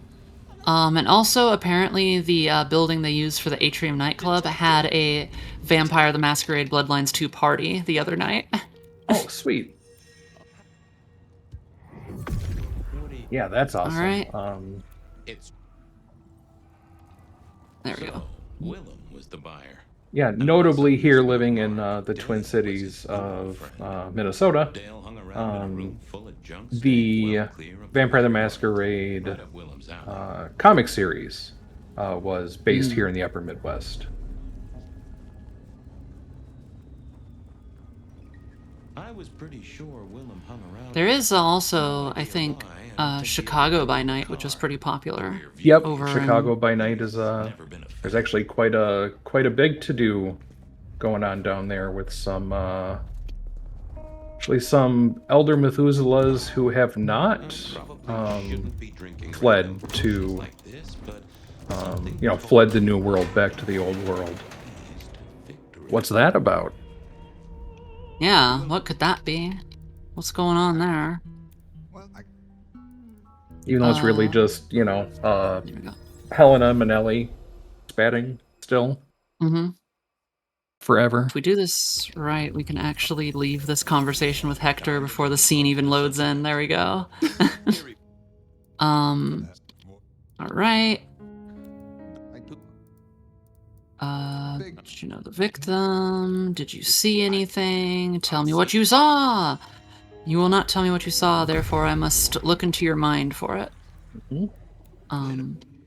Just bypass the mouth, go right to the brain. Yep. And this one is another one where the right choices mean everything. You're a vampire. No, you saw something, then what happened, and sell your mirrors. There we go. That's gonna take us back to A Night with Fire, who just got blown up, if you recall. But vampires are very sturdy. Big boom. Just need a little bit of blood to wake us back up, and we're back. Ryong, where am I? No. Talk. No. I can't. Okay. Yep, so Sophia's a little bit sad because Willem was close to Sophia, and Willem just exploded. So she's just not having a good couple nights, that Sophia. Yeah, no, we're gonna go be mean to her. Fabian goes, maybe you should comfort her. Absolutely not. We have to do things. Tragic. Yeah. We should talk. Why would I listen to you? Bye. Yeah, pretty much. So Sophia's like, I would love to do the research on the mark that's like keeping you here and making you underpowered, which we should note, fire is extremely powerful, and you don't even get to see half of how powerful fire should be. But it has to do with this mark that is on our body that's keeping us underpowered. And she's like, I need these books, and only Lou knows where they're at. So, we're just gonna go visit Lou and inquire about those books. Yep, we are hard nerfed. Fire is not a fan of this balance patch. Notably, when we were discussing with Sophia, she brought up a vampire sect that we haven't interacted with yet, the Sabbat. And you can kind of think of it, if the Camarilla is all about, hierarchy, order, sustainability, survival. The Sabbat is all about, like, vampires are cool. And also, we're better, we're superior, than humans. Humans are beneath us, so, like, I don't know, why hide from them? The Camarilla is essentially a monarchy, and the Sabbat is basically a theocracy. Mm-hmm. They are hardcore Cainites. Cainites are just kindred who believe that Cain was the first vampire, the biblical Cain, and they're just like, yep, that's the truth. They believe in their own Bible, which is called the Book of Nod, and they're like, yep, that is the truth, absolutely. And they believe that it justifies their, like, listen, we're obviously way cooler than humans, therefore human society should be toppled, and vampires should be ruling everything. Which means, a certain frame of view, like, they're fulfilling their divine mandate. Yeah. And basically, like, think of it this way, we still need humans. They can go in, after we topple their society, they can be put in the slaughterhouses. And we'll just have them there to feed us. It'll be perfect. So, that is what some of the Sabbat want. Notably, those are the ultra-conservative Sabbats that want that. But all Sabbats agree on Cainite religion, and that they shouldn't be ashamed and hide like the Masquerade. Come on, guys. Like, we don't need to do all that. Which is ironically why some clans left the Sabbat, because the Sabbat would get destroyed by armed militant groups of vampires, and they'd go like, maybe that whole Masquerade thing and hiding was actually a really good idea. It turns out being an organization of unabashed vampires in a world that has recently learned of and seeks to destroy vampirism, is not a good call. And notably, that kind of manifests in older editions. Much like Camarilla would have princes. The Sabbat would have holdings ruled by archbishops. And it ended up being like same stuff, different name as far as the structure goes. But the boots on the ground are operating a lot more independently now. Makes no sense, though. Indeed, after getting broken up by the Second Inquisition. The First Inquisition happened in the something like the 1100s to the 1300s, and it's the reason that the Camarilla was made, basically being, hey, these humans are going to kill us. We need to do something about this. So they did. In the meantime, what do you say we check in? Yep, and then in the, a couple hundred years later, there was the Anarch Revolt, which actually formed the Sabbat, not the current Anarchs. Mm-hmm. Because, clearly it was, everyone who was of the lower clans, more or less, striking up against the Camarilla of old. That's all literally ancient history.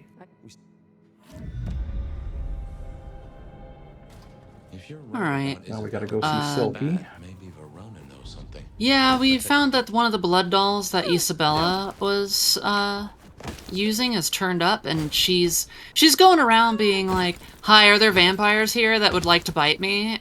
I would love vampires to bite me." And there's a masquerade to uphold. We can't just have mortals going around doing that. Even if we can just go, "Ha, this lady, she's clearly lost it." Vampires, really. Yeah. That gives me real big, how do you do, fellow kids, energy. Yes. So, yeah, we're gonna talk to Silky about this, because she gave her a place to hang out for a little bit, but she eventually left, and... Love the facial hair, Silky. Silky's great. Also, like, every vampire in this game is gay, which is amazing. Silky is no exception. And I just want to point that out because this game has incredible, just queer characters everywhere. They're great, and I love them. Hello, everyone. I see that we're all doing stuff. Yeah, you come over here too. Yeah, you too. Big man. You too. Alright. Bam. We even got the one up above there. Oh, no, they just got kind of hurt. Oh, these guys were a bit too far. I think the truck saved them. Darn solid what were object. you guys...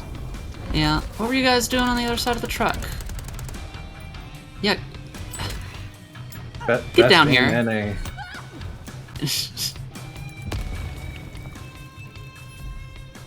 That is all of them. Gotta wait till it lets me open this. And she was hiding in the porta potty. And we're just gonna get through. There's really nothing you can say to Verona to satisfy her, because the only thing she wants to hear is, "Oh my god, I would love to bite you. Please, let me bite you, Verona." And since we're just kind of like, "No, you should go home and rethink your life," she's dissatisfied with that. And to just, you know, wave the hand like, "No, you do not want to sell me death stick." Yeah, pretty much. And Katsumi's back. We're just gonna thank Katsumi for letting us know about that. I try to leave, but then she gets all upset. She's like, "No, I want your opinion." But although, notably, that Blood Dolls, it was their lack of discretion that was cause for concern. Being a Blood Doll is in fact a pleasurable experience. Well, it can be made to be a pleasurable experience. Essentially, when you are bitten by Kindred, if you're just immortal, it feels really good. It's not like, "Oh god, I've been bitten, blood surging through, I'm losing so much." It feels extremely pleasurable. So a lot of mortals, when they experience that, they want to keep experiencing that. And it's not addictive like being a ghoul is addictive. That's a whole other thing. Sorry, Tolly, I didn't mean to annoy you, but still. It is something that, like, she had a great time doing it and just wants to keep doing it. But that is something that she can stop doing. Being a ghoul, which is drinking the blood of Kindred, is not something you can just stop doing. That is, that gives you some extreme withdrawals, and also, it extends your life, so it eventually ends up killing you, stopping to drink Kindred blood, like not doing it anymore. Now is the forced stealth mission of the game. Yep, Luckily, I have developed a fairly quick route through this. Breaking into the police station to get the little black book of the late Benny Muldoon. I think there's a vent at the back. Yep, because after the Secret Keeper died, they need to rebuild all their records, and the closest thing they have is Benny Muldoon's book.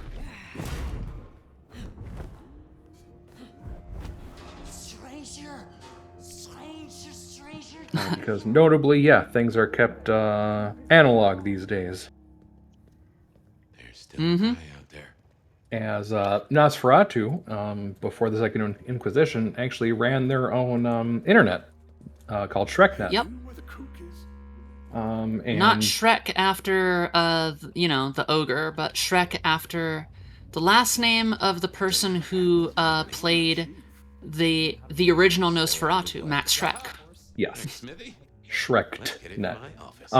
Yes. Yeah, but notably, it was finally compromised, and before they could shut it all down, the NSA found information of people's havens, and it wasn't a good time to be It was not a good time.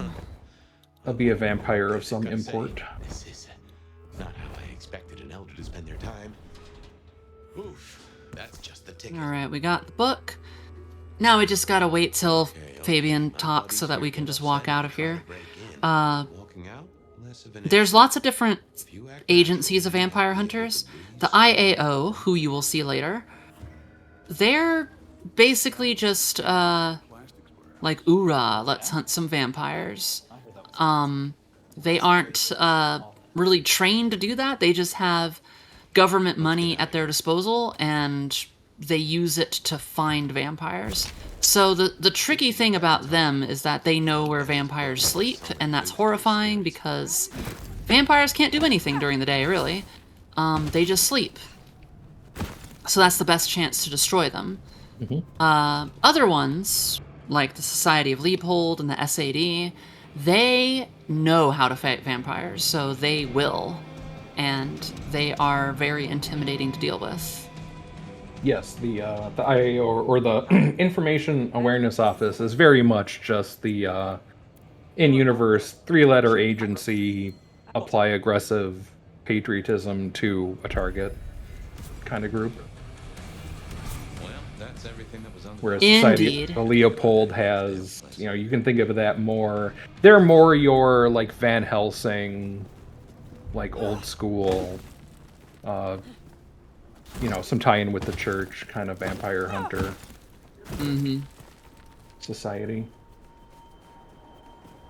I got turned around there. All right. Which, notably, in Vampire the Masquerade, religious symbols such as crucifixes don't have any effect. But if a kind does possess true faith, they can literally just nope a vampire's powers. Pretty much. True faith is scary. Thankfully, not a lot of mortals have it. I just want to sleep, Fabian. I don't want to talk right now. I'm going fast. That is yet another night, and yet another time hanging out with this tree. And every time, I don't know if you notice, we get a little bit closer to the tree. And yeah, we can walk around in this whole thing, but our starting position is just a little bit closer each time. Like we're getting closer and closer to it. So, that's fun. Other things that are... things that I missed on my first playthrough is when you are going through here, you can see like there's a whole bunch of like rocks on the side mixed in with the flowers, but as you get closer, the rocks turn into skulls.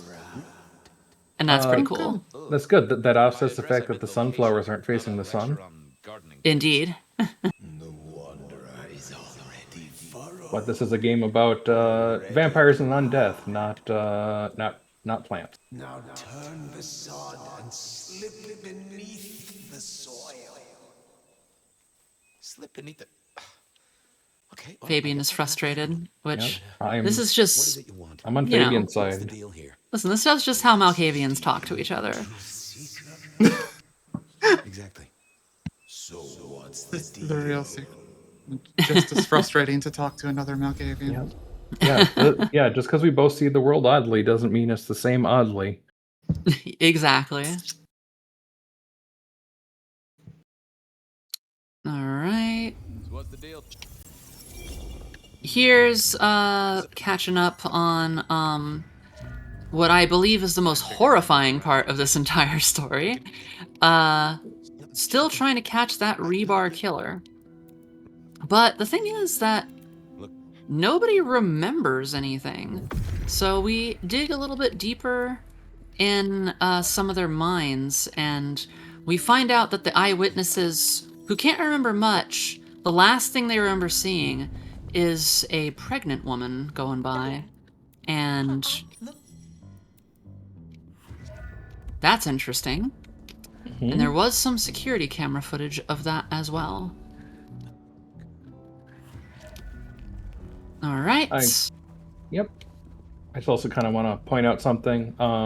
We were just talking to Max, and Benny Muldoon was Max's child, but that's child with an E. So that's Max was the vampiric progenitor of Benny Muldoon, even though one looks relatively baby-faced and one was very much middle-aged in appearance.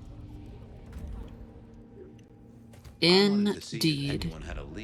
Because it turns out if you stop aging whenever you get bit, sometimes the whomst speak at whomst doesn't follow appearances.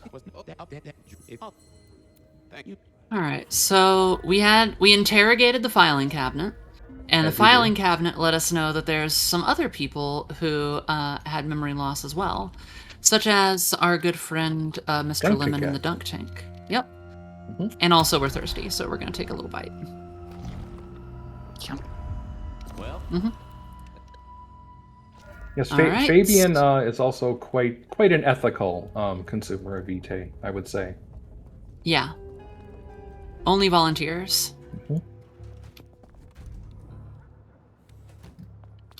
All right, so there's a little sequence break that we're gonna do here,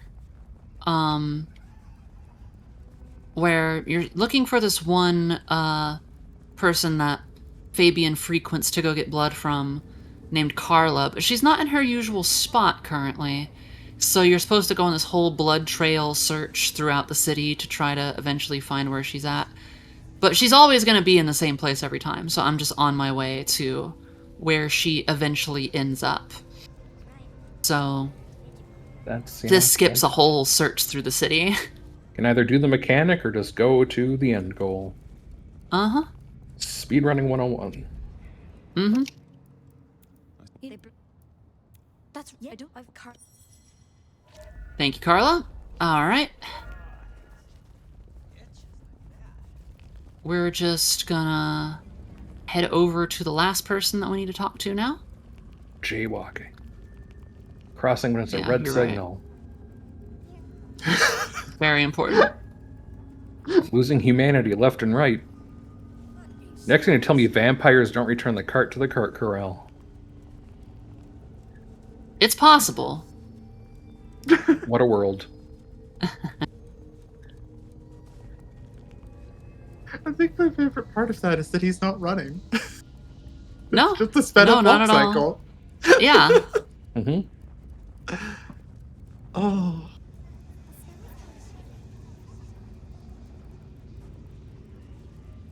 That will never not be good.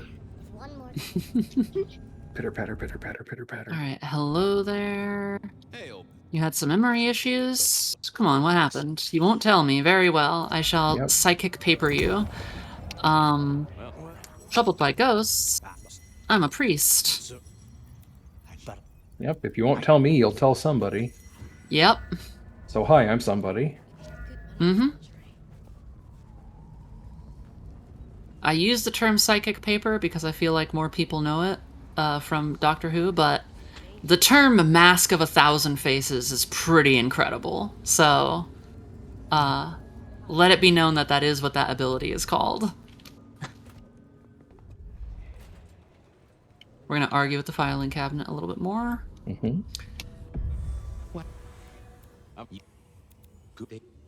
And we find out that the thing that all of them have in common is that they all go to church, so we're gonna go to church. Time to go to church.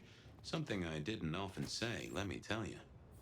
St. Stephen's beckoned, and I had Mr. Yeah, notably the filing cabinet is a lot less combative than the stop sign was in the first game. That's true. That is true. So, what did I know? serial killer, dead biker guy of unusual size, Swiss cheese holes in at least 4 heads. Every one of them had seen a pregnant. But yes, the Mask of a Thousand Faces. I do love the certain level of grandiosity that comes with being a vampire. Anyway, this woman, But when if she you was have wrong, potentially was forever definitely to the think scene of the crime. names for stuff. I wanted to talk to her. That's true. A lot. Alright, here's Onda. This is one of only 2 times in the game we will talk to Onda. Typically, she gives you side quests in the main game, but since we're not doing any side quests, you'll only see her twice. And there she is. Alright, did you see the murder? Please, what did you see? Boom. Let's look in her mind for the answer. And then we'll talk again. I know what you saw, what's hunting you, and a flashback. Heard you like memories, so we put a memory in your memory. Yeah. Here we can, There was something else here. hopefully... Hey, video game, don't be rude. Alright, so here is Fabian doing an extremely big boo-boo. There's a few reasons this is a boo-boo. One should never embrace someone, which is turning them into a vampire, without the prince's permission. You should not do that. Second, you should not do it to someone who doesn't even know what it means to be a vampire. They haven't gone through vampire training yet. And third, the woman is pregnant, and there are a lot of horrifying implications of what that means. And we won't go into those because, my God, is that a nightmare. Anyways, let's just wake up the next night and get going to meet with the prince at the Maycomb bar. Yep. She wants Notably, to talk with us. for shout out to the other lore nerds, that would be creating progeny without the prince's blessing is breaking the third tradition, the progeny. Whatever happens now, Because part of keeping it an exclusive safe club is, having a tabs on how many and whomst is joining up.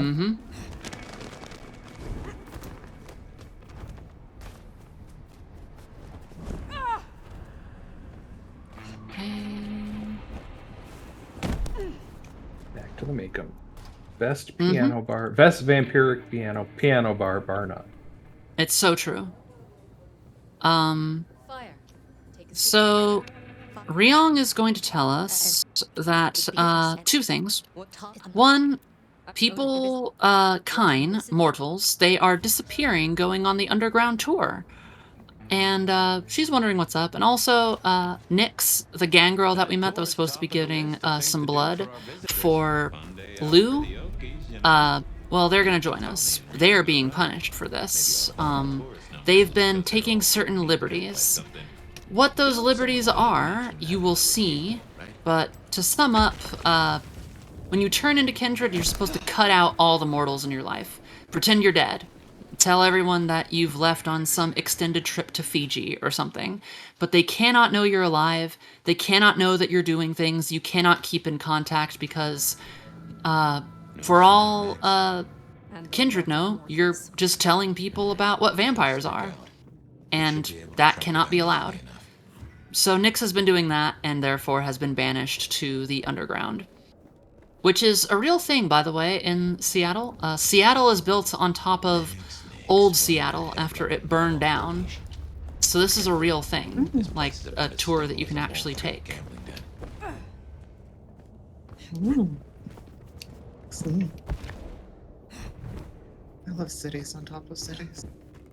I can see why they don't let little Susie or Johnny mess around here. Feels like the ground's about to heat Also up just any minute.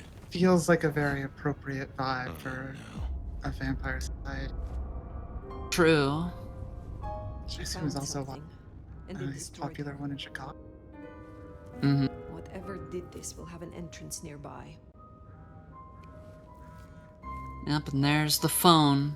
A lot of Camarilla don't even let you have a phone. Because who's to say you're not just calling people and talking about vampires, you know? Well, If I was a betting sort, I'd bet whatever did you, this to you it. can only sympathize. Whatever Leon has us looking Indeed. So let us find it. for. Took the words right out of my mouth, so to speak. Truly, Okay. letting go is the hardest part. Indeed. Letting go is extremely difficult for a lot of new kindred. Get that lumber. Mm. This Also, is one of those apropos of unskippable nothing, cutscenes. my next vampire TTRPG character is going to be a Nosferatu from the swamps, who has a pet donkey. Ooh. I that love this sounds so great. much. But is it a ghoul donkey? Oh yeah. Yes. I love My ghoul favorite animals. thing to do is to come up with a bit, but then make it a real character. Because since they're a real character, but also with a bit, I get to enjoy it. But it doesn't like take away from the game. Anyway, enough Yeah. about me. We're fighting some new things. Yeah. Fire will explain what these are in a moment, but I think I'll actually have Ash explain. I got a mega hyper focus for Out of Bounds. Yeah, so while we break the map here, these are the Unbirthed. So these are just vampiric creations made with a Sabbat ritual. And they are kind of just like nameless shock troops. And they're part of their creation is taking the life force of vampires to fuel them.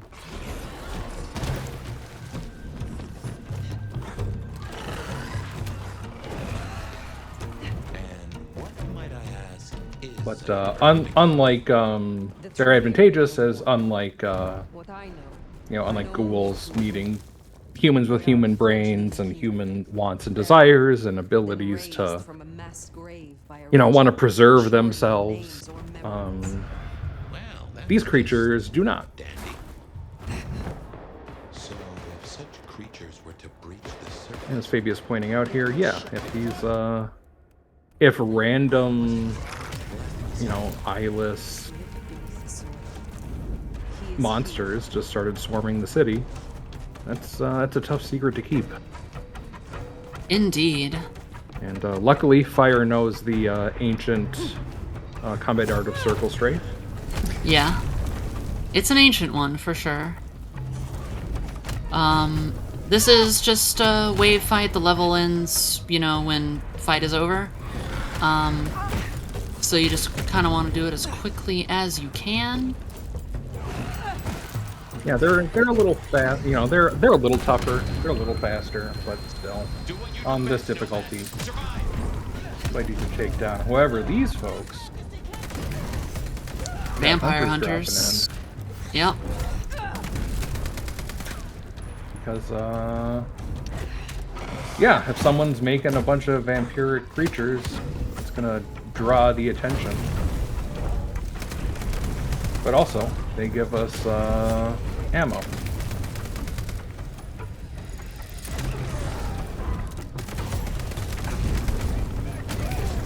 And I just love how none of them have ever watched Superman and know to like old Superman serials and know to dodge the gun when it's thrown at you. That's true. That's why media literacy is important, folks. It's true. not getting up from that one. Alright, and that's that fight over. So that's a whole experience to have. We're gonna tell Tolly what we found down there and ask to go a little bit deeper because we sense that the gardener, who we're having in our dreams, is almost certainly down there. Yep, feel that pull. But you see, the only person who can get us down there deeper is Lugram. So we're gonna have to ask. Please, feet. Let me forward. We're gonna have to ask nicely to be let down into the lower depths of the Glacier Hotel to get down there. Let's get to the gardener before they do. Here will Lugram. Mm-hmm. Yep, so we just have to go back to the, quite conceited and self-absorbed person. Although, I guess, it's Camarilla royalty, so I guess that's redundant. Indeed.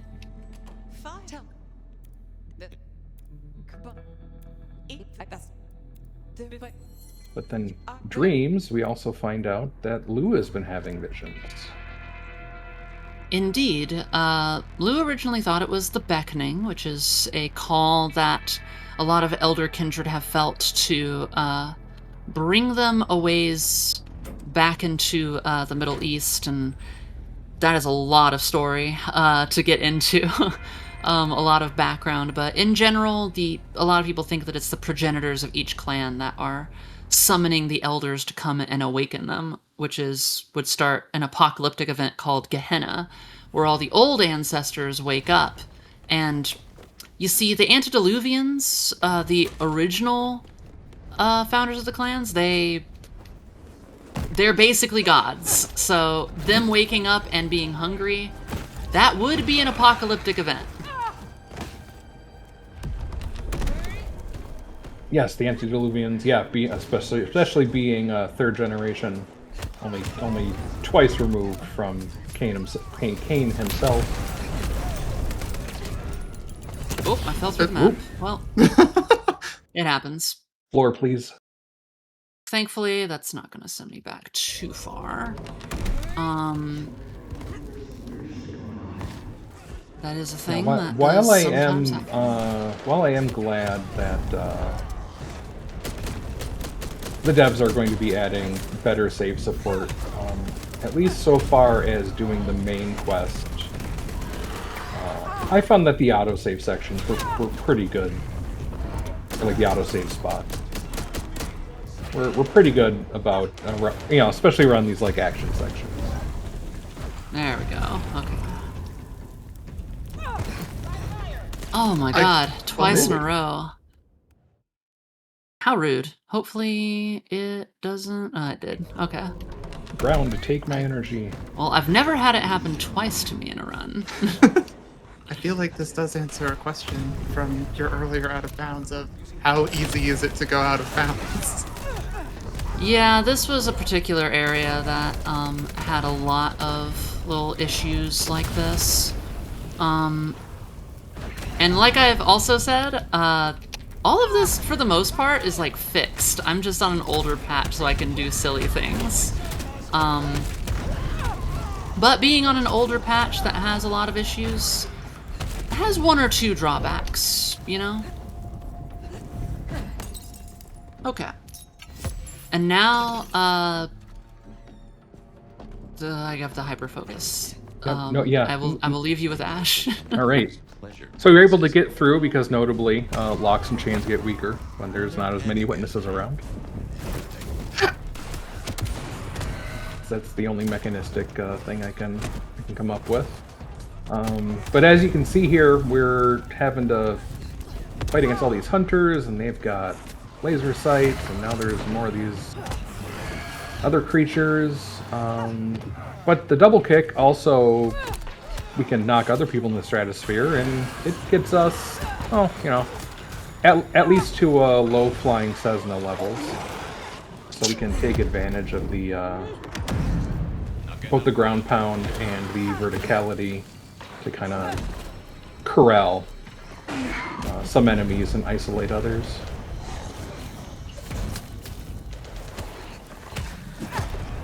Game is being very, very mean to me right now. I really like as that bad person stood next to the gong, it just kind of gently bonked against them many, many times.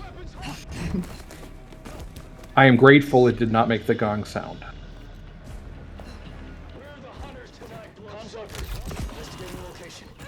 Yep, thanks for the heal. Some more parkour. Okay. That went pretty awfully, but it's over. Don't do that, video game. Video game, don't do that. Oh no. Why would you do that? Up the wall, and the wall. Goodness. Being very, very rude. At least that checkpoint's really soon.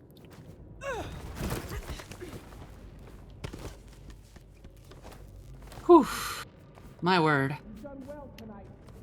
Alright, for real this time, wall. For real this time. Thank you, I believe in you.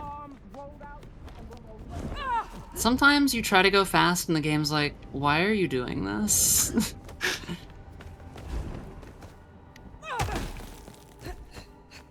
Oh my god, video game. Thank you. Right up there on the list of things that you practice and are just like, I don't ever need to practice that again, I've got it. Yeah, well, you know, that's how most things work, you know? You got it down until you don't. Right. And it doesn't help when the game also decides not to do its part. Yeah. Hey, there was that. This is a again. bunch of perspective puzzles. So you want to look at these symbols with a certain perspective. And I just, you know, happen to know where you're supposed to stand for that. I'm guessing we only need one more. Unless this hand belongs to my So we collect the MacGuffins. Yep. And we put the fingers back on the hand. And Fabian just made a pun, in case anybody missed it. He said that it's gotta hand it to us. Close. Because that's Fabian.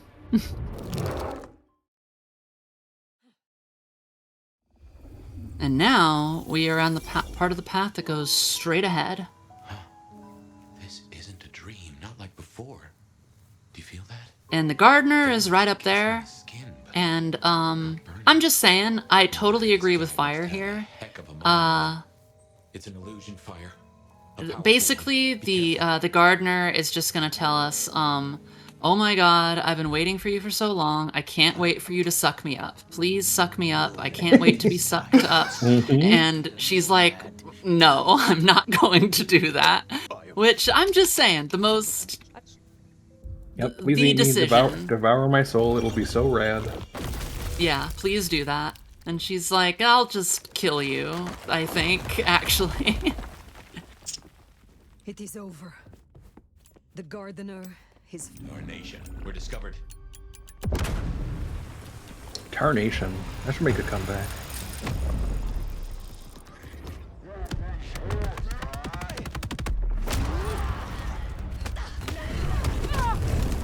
That was quite the round of patty cake there. Yeah, absolutely.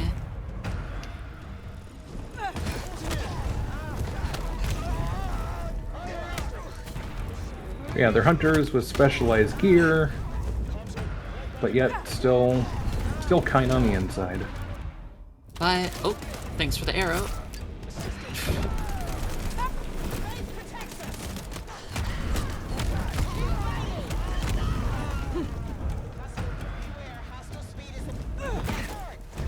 No, please don't.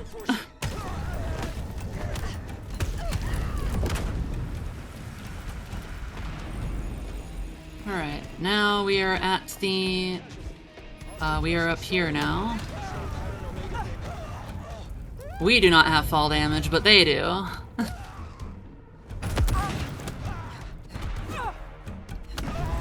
This is using some gravity assist.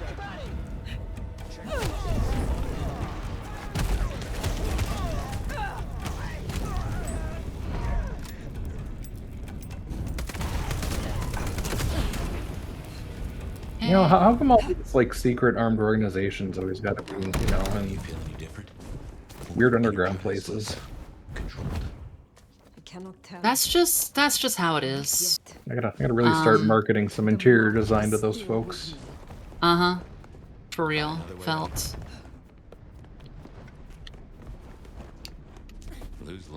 Sometimes Fire is just like, is that something I can climb on? And just starts climbing. Dear Society of Leopold, I think this year you should go with Pantone shade number blah blah blah.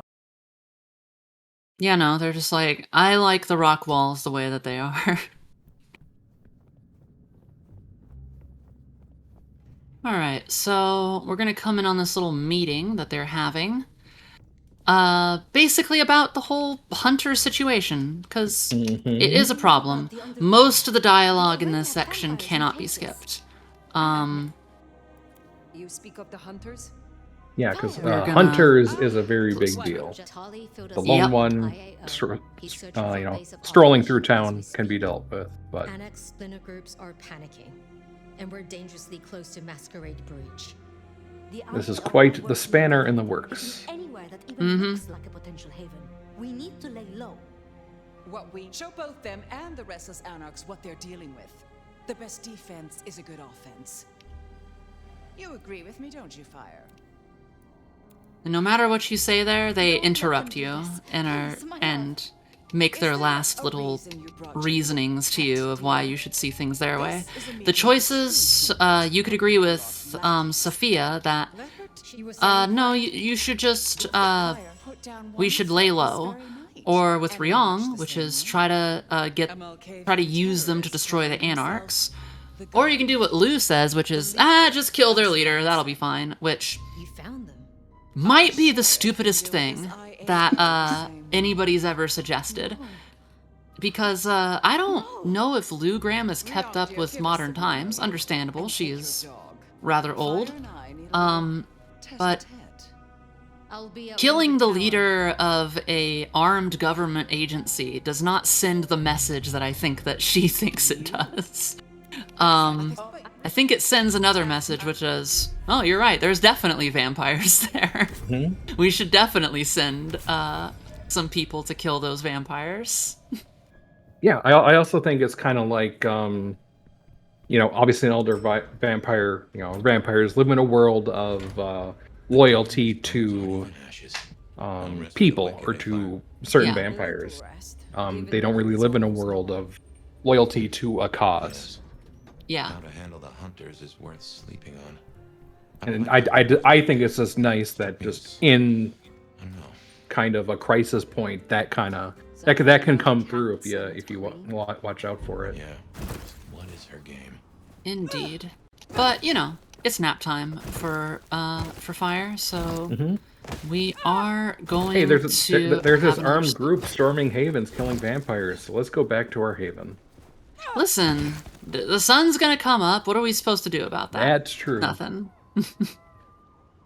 Helios works on their own time. That's for sure. All right.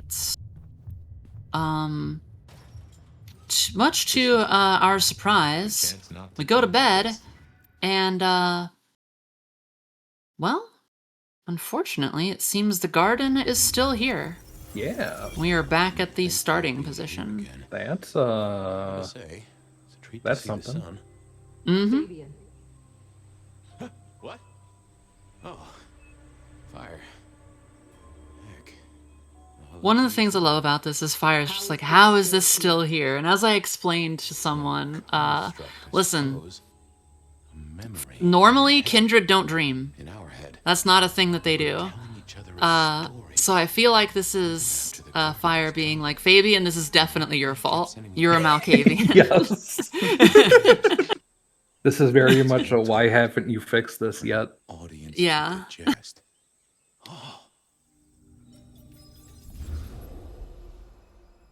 Because it's one thing if, we have to endure it because it was, forced upon us by the gardener.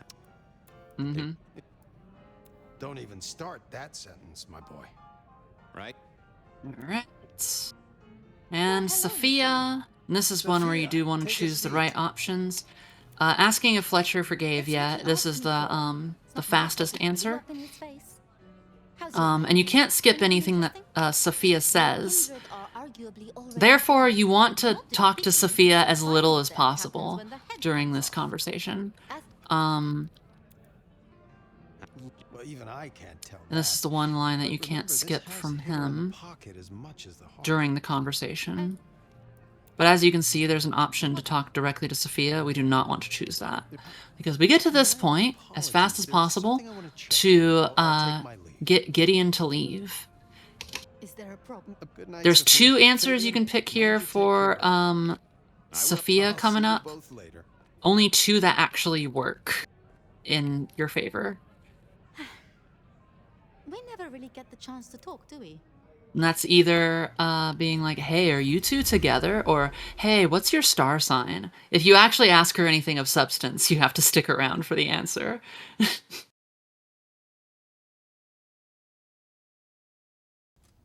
But all right, and that's us putting together, oh my gosh, Gideon was the gardener, which was Fabian's sire.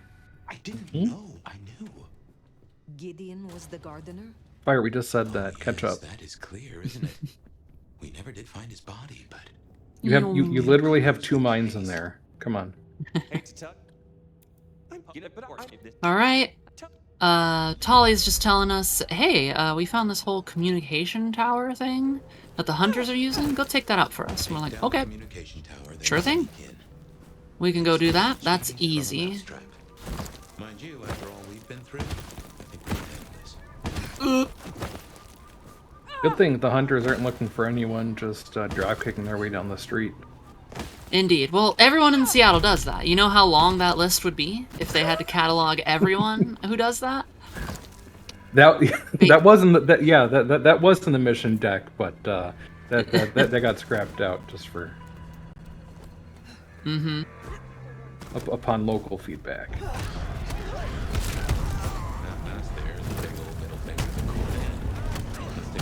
Just clearing out the rooftop of the hunters. All right. I like how Fire goes to touch the laptop. Is like, how does this thing work? Thankfully, its control gets taken from us by the leader of the hunters, because otherwise I think Fire would be there the whole night being like, the tab key? What do you mean? Yeah. Push the any key. I do not see. Yeah, I do not see the any key. Nix and that telephone. These folks know their stuff. Oh my goodness. Or should be like, download more RAM. Absolutely. Yeah, it sounds. I've used RAMs in the past, and like they're very good beasts of burden. We should definitely Free get some more RAMs. Yeah. The wonders of modern night. Yeah. And you're telling me this screen will give me these RAMs, Fabian? And Fabian's like, listen, just do everything I tell you to. Do not push any more buttons. I can absolutely see Fire just like straight faced going, you're telling me a shrimp fried this rice? And I will accept no other opinions.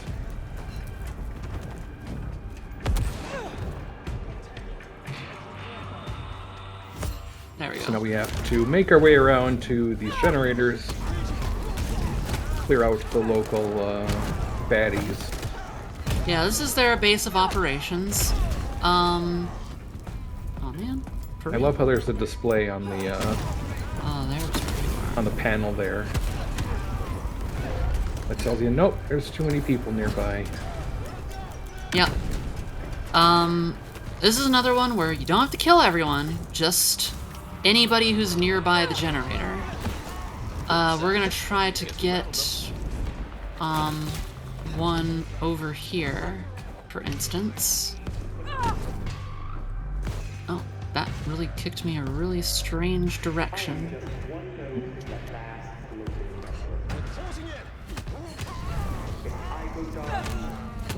All right, perfect. Just those two. Yep, Fire just, land next to the guy. Sorry, just dropping in. Har, har, har. Yep.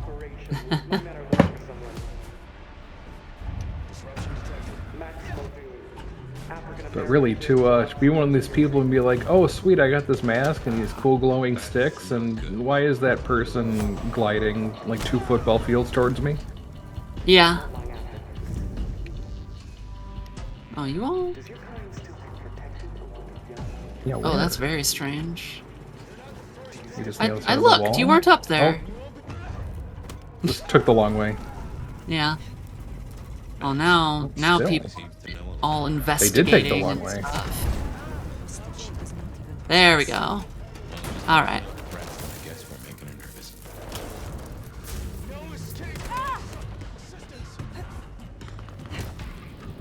Good work.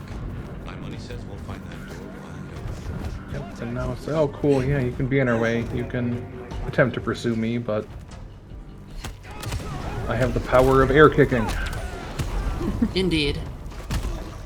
Oh, and super strength, and super speed, and telekinesis, and, you know. Indeed. That was pretty good through there. So, strategy? Mother Video hen- game, Railing? please don't Railing, do that to please. me. I am withholding judgment for now. Unless we can reach an understanding.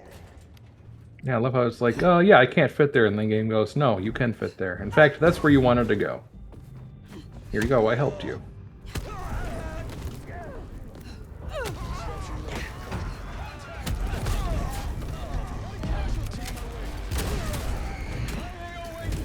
Ouch. Thank you. All right. Things loading in there as we make our way up. To find Agent Baker, or call sign Mother Hen. Uh-huh.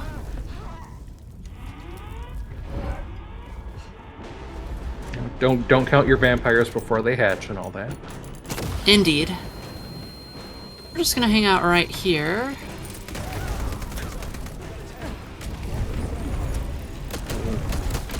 Arena wave fight section. Uh-huh. Everyone Thankfully, they left us repels all these down. guns, so Yeah, so that's helpful. nice of them. Makes this go a lot easier. I like how they drop these flares like they do something. Yeah.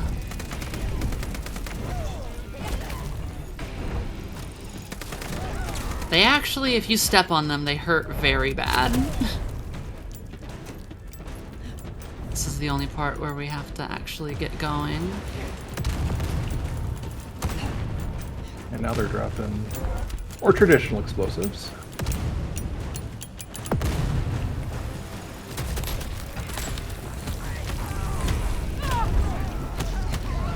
Alright, now we just wait to go and see Mother Hen. Eventually this door is just gonna open for us. I admire your persistence. Perhaps it's time we met face to face. Alrighty. And there is Mother Hen. Your heart is racing. Most Now, folks there's don't. also a few dialogue options here that are very good that you want to choose, and the fastest thing to do is instead of destroying her, is to embrace her. Huh? Because making the leader of a vampire hunting organization your child seems rather advantageous. Indeed. The only Notably- issue is, of course, the prince didn't Yeah. say that we can do that, but, you know. That was in fact none of the options they Yes. suggested. Can't imagine Blue will be best pleased either. If I were you, I'd say as little as possible. One of you the know. reasons that it's so much faster to do that is literally because you have to do a whole other kill a whole bunch of hunters mission if you kill the leader. If you do not kill the leader, then you just gotta do a little section where you talk with them, and that's it. So it saves time to embrace them. And it's wonderful when things line up to be both better for the character and better for the runner. It's true. It's also faster to tell the prince what you have done rather than to let the prince figure it out herself later. Because there's a whole other dialogue thing that has to happen. And just be like, hey, are you forgetting to tell me something? Are you sure? Yeah, well, I found out, and there's a whole thing that happens with that. But if we just tell her, then that part of the conversation doesn't happen later. You lose like 3 seconds now to save 10 seconds later.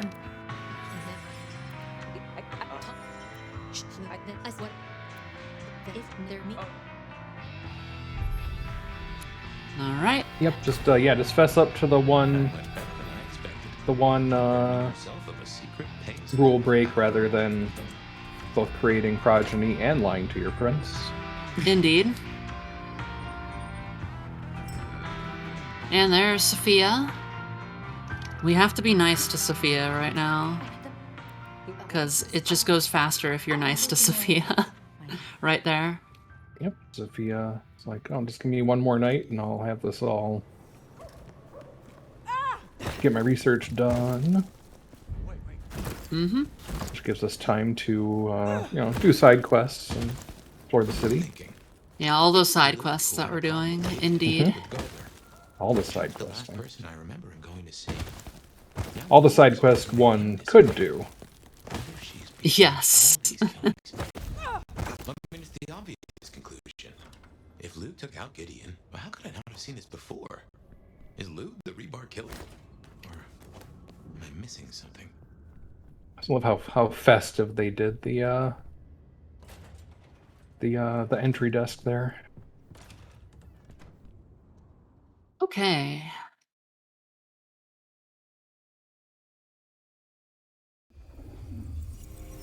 And now we're back here. Starting still at the furthest back position. Still pulling at my gray matter even without Gideon. Fire, you there? I am. The case was shelved. Gideon's disappearance. This is Fabian putting everything together and realizing, you know, everything seems to line up with Lou being the rebar killer. How could I not have seen that? Well, we're gonna find out how he could not have seen that as we go and do another flashback. The second to last flashback, and as it turns out, the most annoying one in the speedrun. There's just so many little things in this section for Fabian that are really frustrating to get through. Okay. We gotta go to the glacier, since, as we know, all the secrets of Lou Graham are hidden underground. But what's unfortunate with that is that we are going to be stopped by Tolly, who is like, yeah, I'll let you go into the elevator if you give me the dirt on some folks. So, while that is the most Nosferatu thing that Tolly could possibly do, God, it's frustrating knowing that you should just be able to go down in the elevator and do the thing. But, alas. Yeah, can't please everyone. Indeed. Or in this case, we're forced to. Yes. Yeah, as we will learn here, in fact, our fair detective Fabian has figured it out every darn time. Indeed.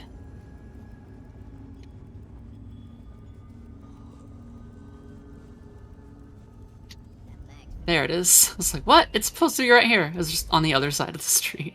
Yeah, your other left, Fabian. Yep, and I got ahead of myself a little bit. Oh no. It's here that I want to do, then talk to Silky, then go there. Brain got all tangled.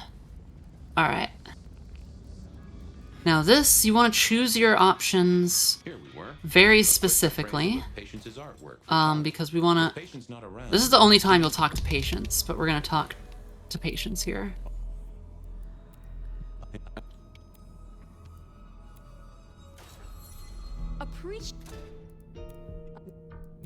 Good. Centerpiece for real out loud. Tell me where the skull came from. I'm a detective. There we go. Because that skull was in fact vampiric. It had the fangs. And those are, no, not you can't pick them up at the bodega down the street. You cannot. They don't just have vampire skulls hanging out like that. That was a puzzle.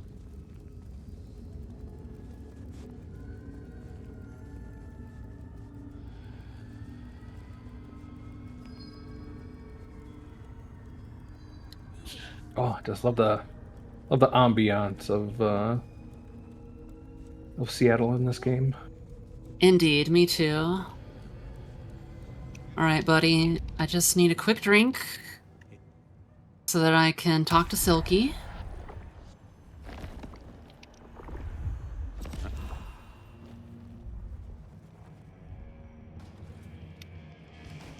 So what was Silky up to when he went out for a hike? I doubted he'd tell me. Alright, and with Silky, this one's pretty straightforward. Tell me about our trips. Where are you going? Sure, you won't tell me about the trips. Leave. Mask of 1,000. And then bottom answer, top answer, top answer. Silky will tell somebody. We are that somebody.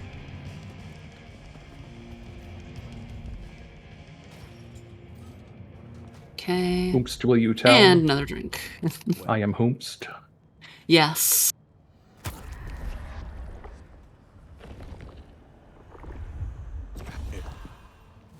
All right. Yep, so we drink from Guru again.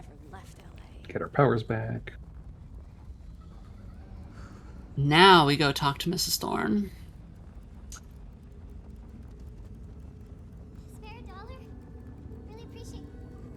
At the Wake the Dead Cafe. Indeed. Vampires love ironic names like that. If I've learned anything from Vampire the Masquerade. So here I was. Yeah, it's almost like the more obvious it points to being a vampire hangout, the better it is at not of being hidden. It's true. Because clearly it can't be that. Uh-huh. Vampires don't exist. Okay, keep it safe for the boss. There we go.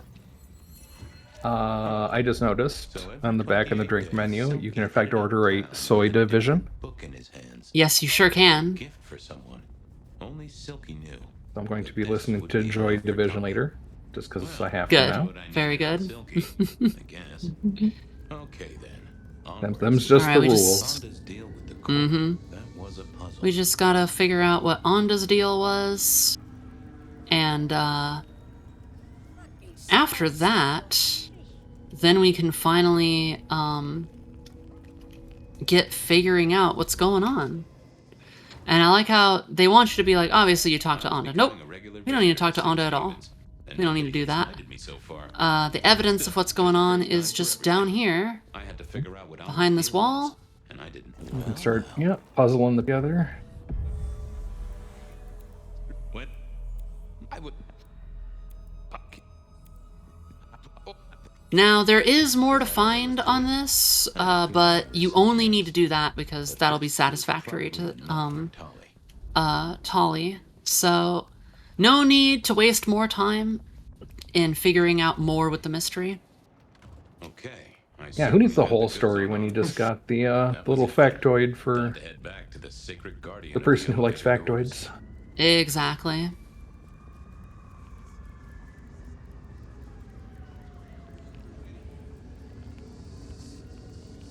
I like the little waddles. Uh-huh. I like the sped up voice things. Me too. Alright, we need a drink before we go in.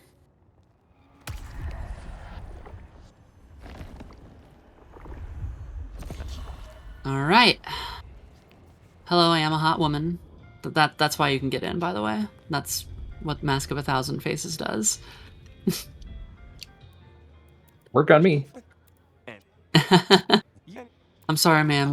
You're beautiful and you can do whatever you want, actually. We have to argue with the elevator, or it won't let us into the basement. So there's that. Come on, you weird machine. I push button, you go up. That's how this works. Was this the closet where Lou kept her skeletons, or just a pile of junk? All right, we find evidence that Gideon was in fact killed by Lou, so that's all we need. We know that she's the rebar killer. Now time to take it to Prince Campbell.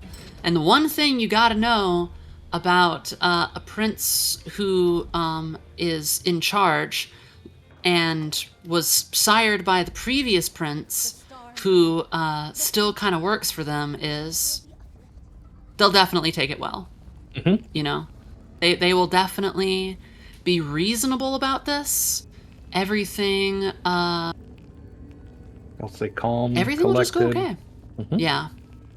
And obviously their sense of justice will outweigh any sense of loyalty they have to their sire. Yes. That fabled Ventru stoicism will shine through. Most definitely. And I'm just so happy for Fabian figuring out the mystery. And you may be thinking to yourself, huh, but if Fabian solved the mystery, what, how did he just forget about that? Well, there's a funny thing that Ventru have, a little silly ability that they've got.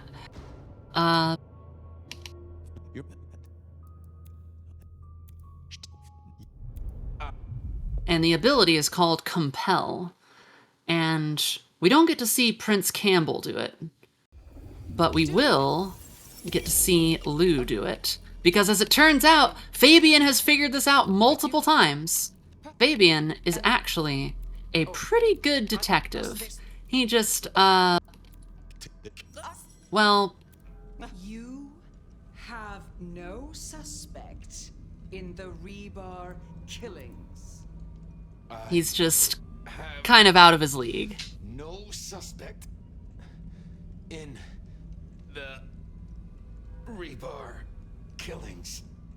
Thus, he was compelled to forget, at least twice. We don't know how many other times this may have happened to him. Higher generation vampire using Dominate on you will do that. Yep. Okay, well, that was interesting. So you did solve the case. Seems I did.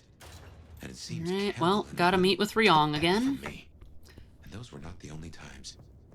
Thunder and blazes, how often Yep, turns out things are Gideon was sending the dreams, but he's gone now. weirder and more complicated than they were before.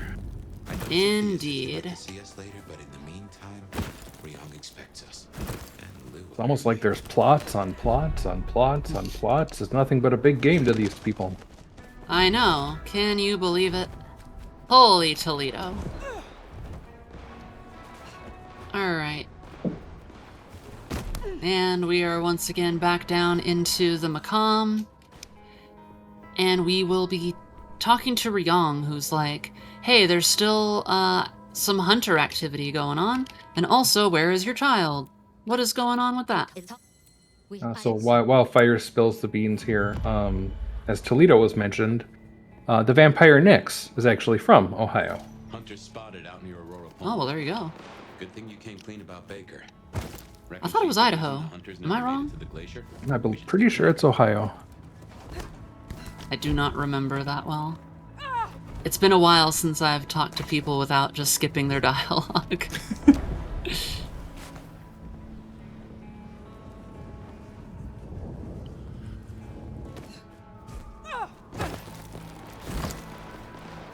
Alright, this is our second time talking to Nico. Nico's great. But this is the only time. He also gives you lots of really great missions. But that's enough. Here is our child. You persevered. Well done. Do you regret your decision? And you're gonna destroy Lou Graham. Why not? It doesn't affect speed, but come on. Come on. Back to Ryong. And tell her what? That you have a secret child? You just effectively doomed your sire. This is quite the pickle. No, Fabian, they're vampires, not pickles. True.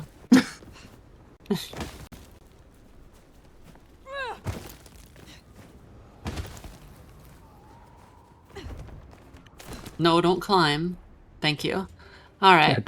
Yeah, down, not up. Silly game. Indeed. Hello, Prince Ryong.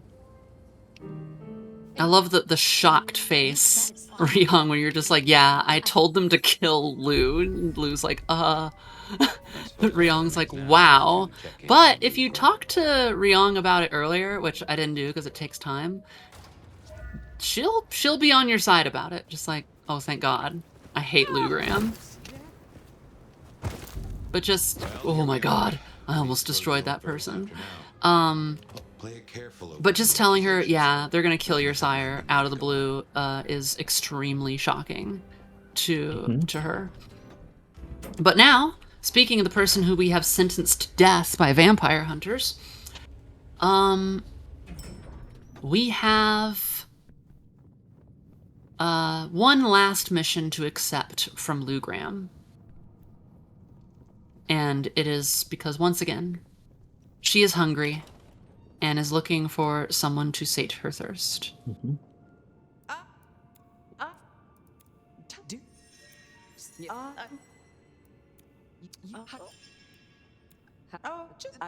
And she asks for the most specific request. I forget what the whole thing is, but it's just like, I'm looking for sanguine victim.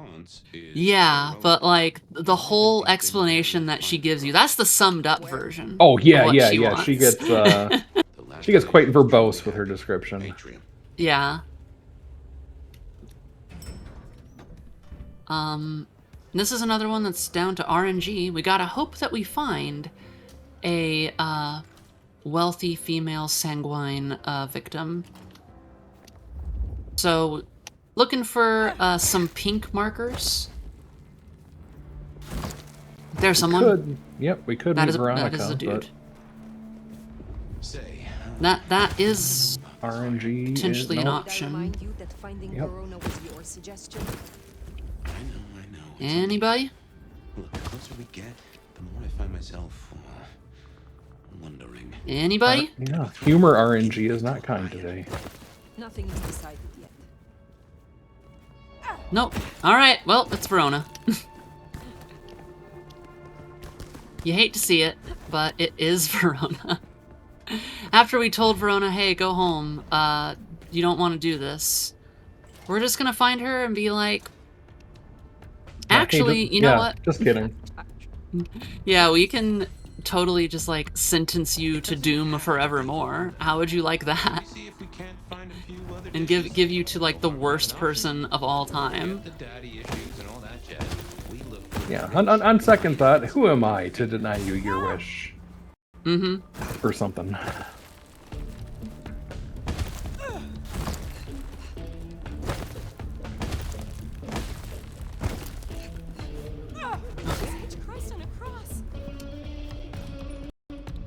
We'll just go back to Lu and tell her about what's gone on. And then Sophia has something for us, allegedly. I do appreciate how Fabian calls out there. It could be Verona or someone else, as if he wasn't with us and saw who we picked. All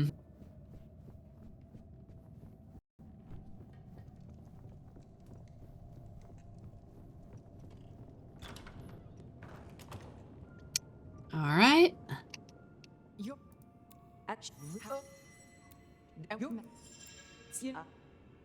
All right, and goodbye, Lu Graham.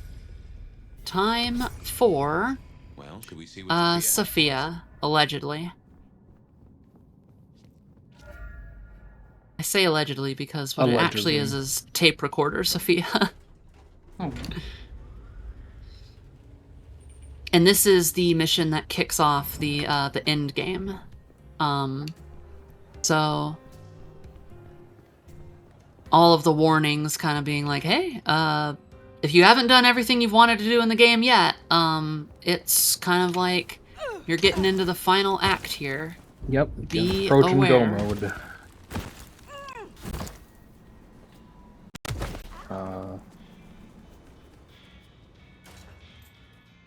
Sophia's not here yet. Ooh. All right. I'm gonna joke that I want to be the prince. Actually, I was serious about it. I've never found out how to become prince in this game, but I know that you can. She left some time ago.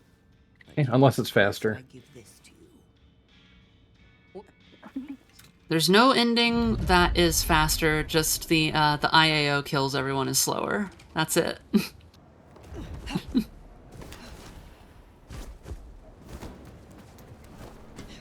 wonder what she's found. Sophia, I mean. Parkour, some gliding, some air kicking. Excuse me, video game? Thank you. Alright. Some pigeons. I do like that, the kind of framing that Fabian, is in our head kind of like as the expositor or narrator, clue giver. But then is eventually shown to be unreliable, but through no fault of their own. Indeed. Like Unreliable narrator, but it's not their fault. Alright, too many people have seen me drop kicking, so I have to calm down a little bit. Yeah. And run like a normal person. They're like, all right. Some free running is okay, but this is getting it's getting untoward now. What does happen? Is it just a game over? Well, I will never spend enough time with the Masquerade broken to get game over, but that is typically what would happen. But the bad thing about it is, if you're going into a place where Kindred hang out, it will not let you open the door until the Masquerade violation is gone. So you kind of just have to find a place, wait it out, and stuff like that. And that isn't a short amount of time that it has you wait. Okay, everyone, let's calm down here. Normally you can just pull it off from down there. It was a bit stubborn. That's what I wanted to do, definitely, game. I wanted to climb up here. You're so right. Hopefully that got them all built up around here. Everyone good? Everyone chill? Okay. A little ground pound action. Still got enemies nearby. These two must have just been out of range. Yeah. Yeah.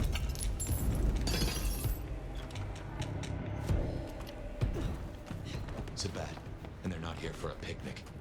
I do want to know what the Sabat picnic is like, though.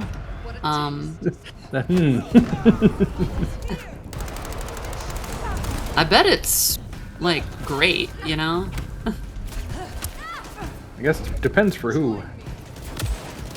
Well, for the Kindred, of course. Oh, sure.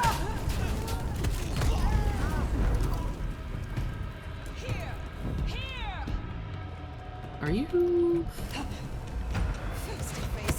Oh my gosh. Made me drop the gun.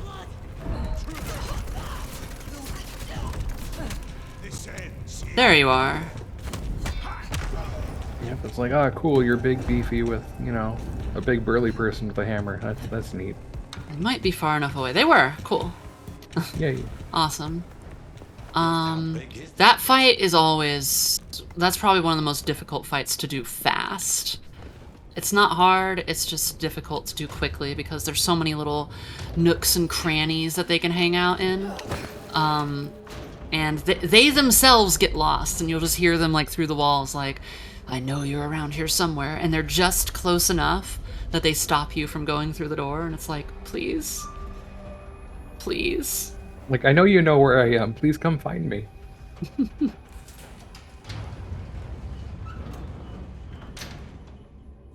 Oh, that's why. They took her this way. Oh shit, fire. This is serious. Ooh, yeah, kind of a hospital-y vibe. Asylum-y vibe. Now, we're just gonna run past all of them. Don't want to get caught up in that fight. This place. Nowhere that's good. I know this place. What? Fire, what do you remember? Pain. Deeper and deeper we go. Tortured? They asked no questions and I gave no answers. I was thinking of all. All right. I remember the sound. Wheels beneath me, moving. Then I would Now we're gonna do a deceptively short fight. Did find a clue to your It seems so. There's a way to do this fight that's extremely quick, but you've got to be very, very fast. So hopefully we can get it.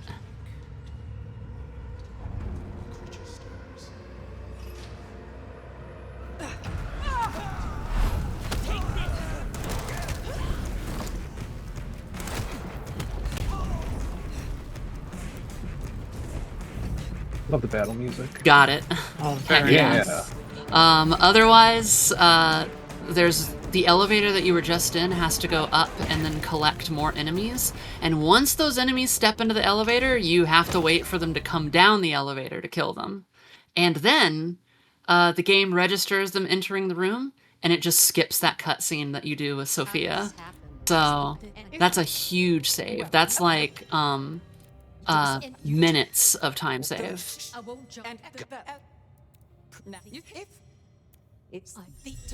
So we have found out that Sophia has perished. Indeed. No more Sophia. We found her dead body down there. In a very taunting position as well. We finally start being nice and... Can you believe it? Uh-huh. How rude. Mm-hmm. And so the conversation there was Lou being like, "Oh no, I'm so terribly sorry to hear that. Hey, can we kill the Anarchs now?" And the prince is like, "What? No one's saying that." And then she did the classic, "You will order the sheriff to kill the Anarchs." And it's like, "Oh, well, sounds good. I will order the sheriff to kill the Anarchs." We're going to have a conversation with Katsumi to see if there's anything else we can do, because obviously we don't want Katsumi to be destroyed. Right, she's been very helpful and Mm-hmm. forthright this whole time. Yep. Like actually. Yes. And where she's always at is over here at the hole in the wall. But however, it is Holly that is down here instead. Yeah. Well, you know, but this. So much. All right, and he tells us that Katsumi and the Anarchs are in a place called the Jungle, basically a shanty town. On my live split board, I have the split as "Welcome to the Jungle," because of course I do. As you should. Of course. Uh-huh. By the way, this little door that we're in, you can get to this at any time, and you can clip through this door into this hallway, but if you try to open this door at the end, it crashes the game 100% of the time. Aww. That would be so good, though. It would be so good. earn entrance into the jungle. If Lou gets her Yes. blood, everyone here is forfeit, kindred and mortals alike. Perhaps that's why Tali cooperated. Unless the phone. We never did pin Gonna down meet who Katsumi and the Anarchs in a little curious. Maybe the Anarchs were all below ground hideaway. Mm-hmm. Hello there, There's Matt. Max. No time to talk. They need you. All right. Let's get on out of here. Have a plan? This part is also another section of like, gosh darn it, Fire, stop getting caught on things. It sure is frustrating, but we're gonna do our best.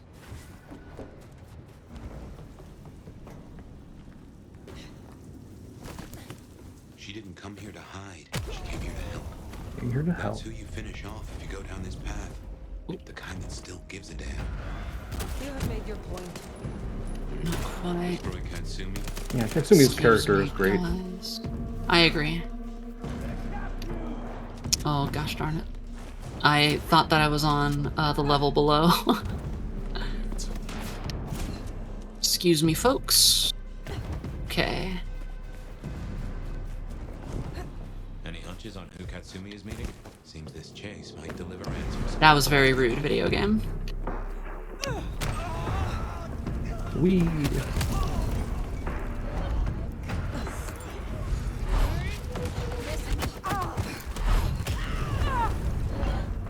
Okay. Invisible, how rude.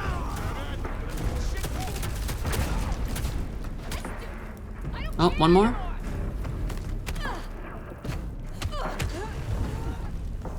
There we go. All right, and now we have to have that conversation with Katsumi. And there's no real way to have this conversation because obviously Katsumi wants to stay and protect her people and doesn't want to run or anything like that. And there's no real way of coaxing her out of that position. But the options that you choose here do affect the ending. Just based upon the words that you say, even though it looks like the cutscene will always have the same outcome.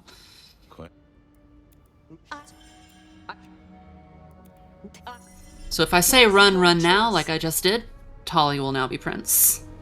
Because there won't be any anarchs to, like, maintain everything.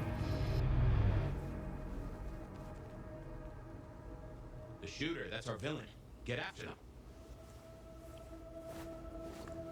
Alright. Still consider it opening the window first. After being shot at, too. Yes. After there was a time to just blast through a window. I mean, to be fair, the shooter missed, so the first one's free, you know? Yeah, of course. Oh. They did a good getaway. I need some blood, though.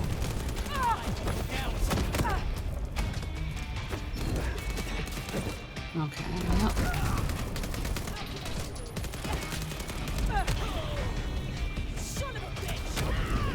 This is actually pretty good. Everyone's all hanging out here. You love to see it. Yeah, they're all funneling towards you.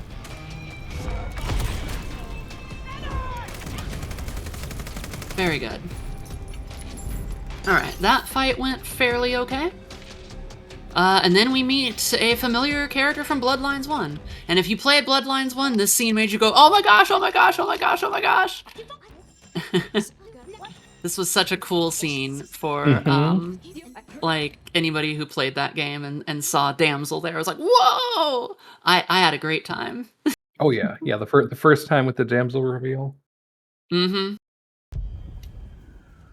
And also, the damsel was the courier that the Vain Pursuit kind of lead-in campaign.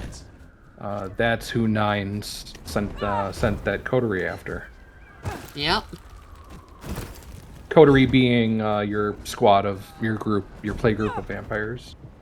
Yeah, coterie is basically like a party, if in D&D terms.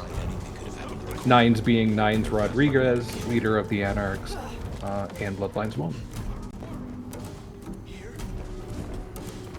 He's great. That's my husbando that you're talking about.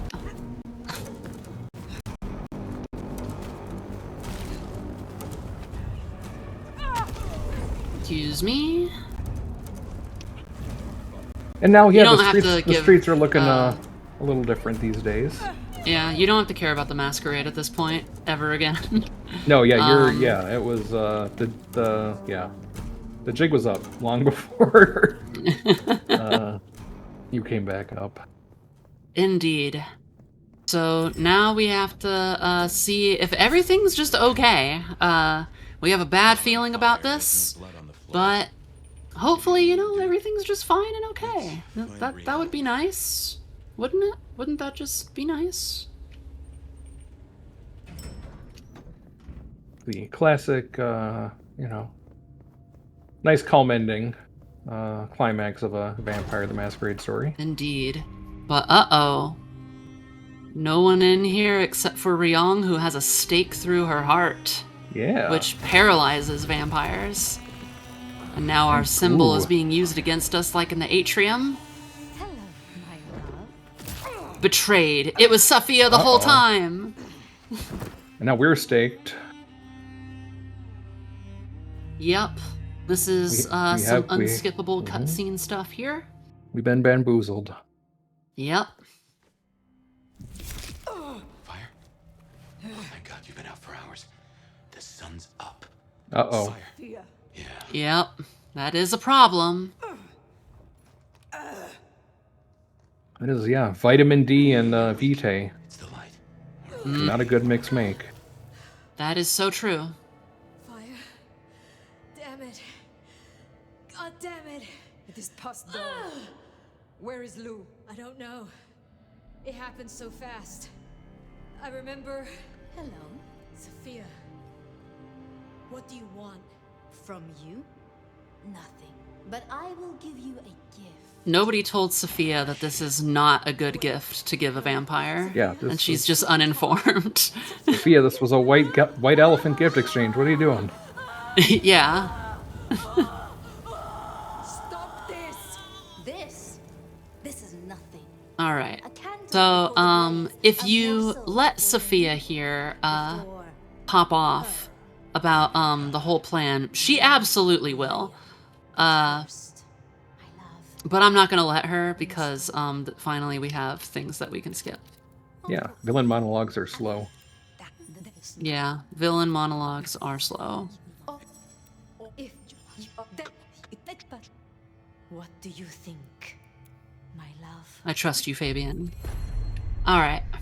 One last Fabian look that. This is the loudest part of the game.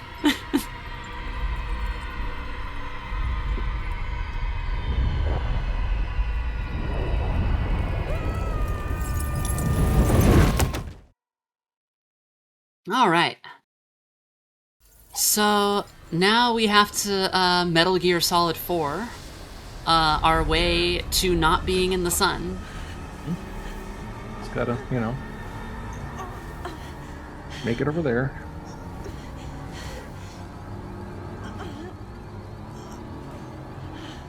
Yep. There's, if you missed it or can't see it, there's a storm drain a la It by Stephen King that we can slip into to try to get out from the sun. So that's where we're going right now. Also, just a fun fact, I won't do it because it will take time, but you can just pause the game and open the map right now and it shows you exactly where you are from falling out of the skyscraper, which is pretty cool, I think. Nice. Yeah, I'm disintegrating, but let me check my GPS. Yeah.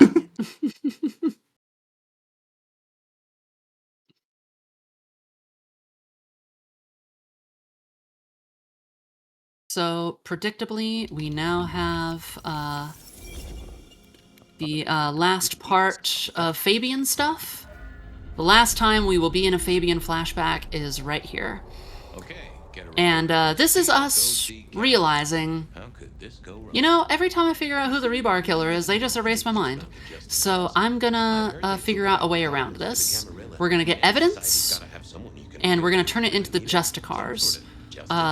The Justicars are, they're basically higher than the Prince in Camarilla order. There's the High Secret Council that is at the top of the Camarilla. And just under that are the Justicars, who take care of things like rogue princes and stuff like that. So that's Fabian's plan. Most Kindred don't really know who or what the Justicars really are. But a plan is a plan.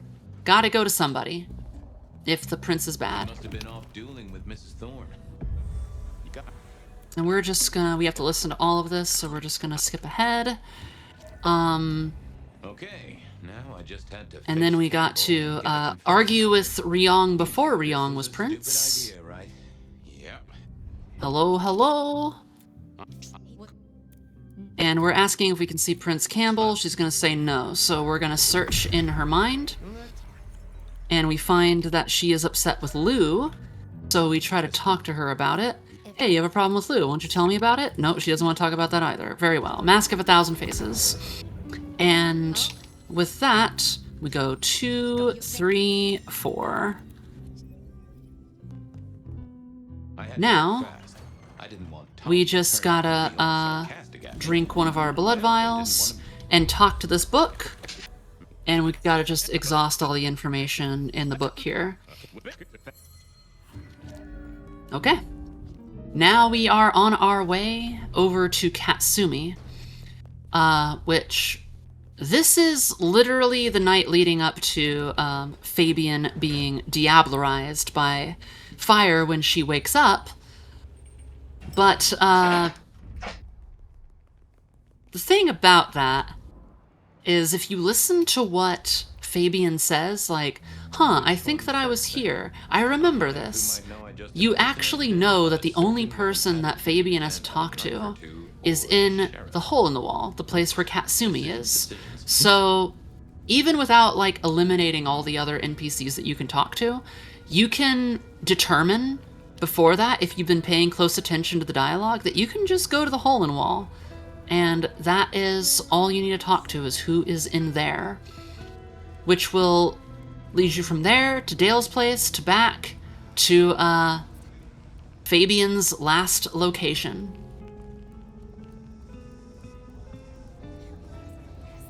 As an aside, I wish books on tape worked like that for me. The way Fabian reads them. Just interrogate the book? Just, yep.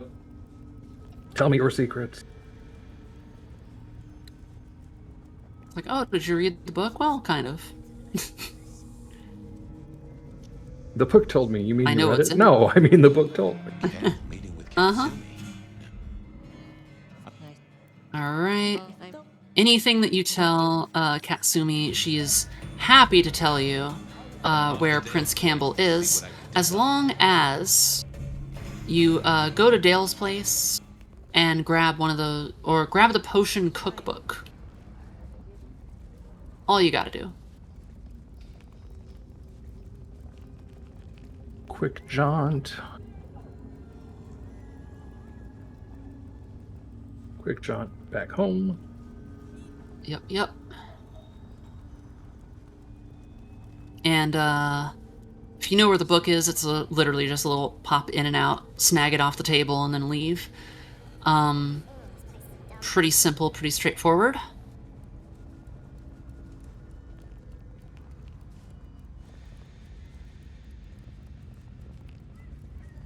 This case kept leading. People of Seattle do not know what's going on around them. Such is the way. They do not. Just the way the vampires like it. Mm-hmm.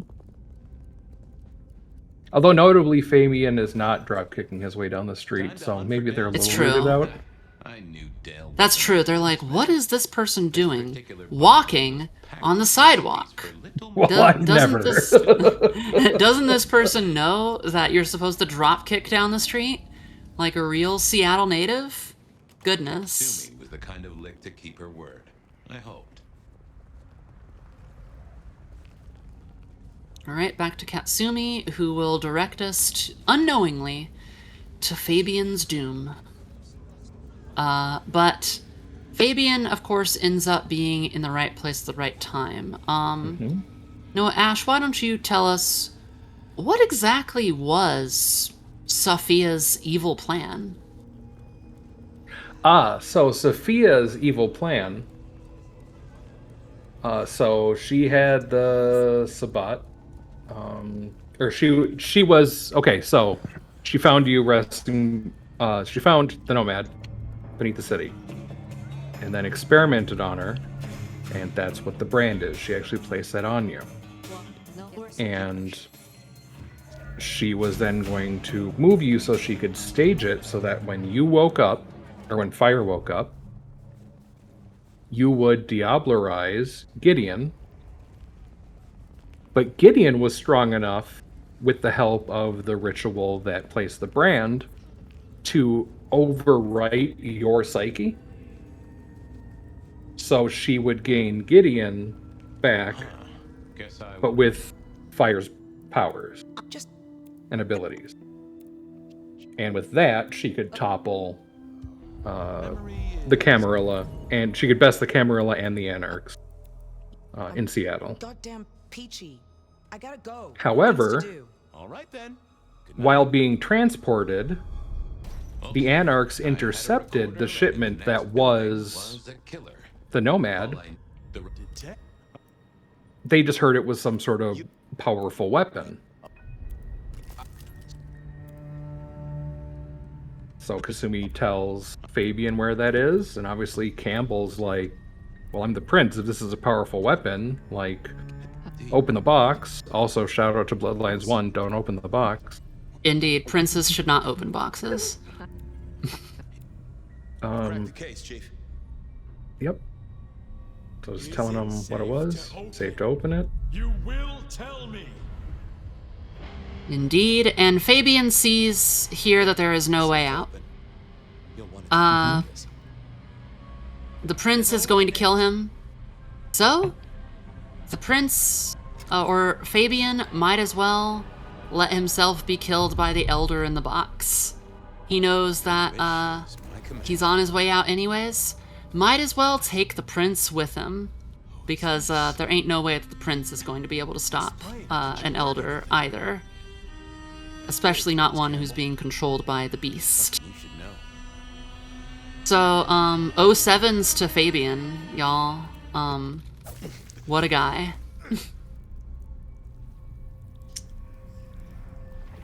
Yep, feeds her some vitae to wake her up. Or to wake up the beast, rather. Yeah. And we've seen that before.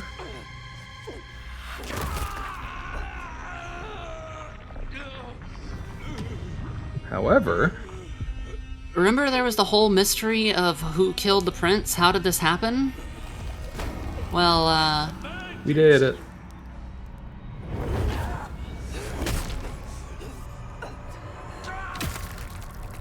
We know who did it. Bonk. Yep, just a little bit of a bonk. But the bonk was a bit too strong.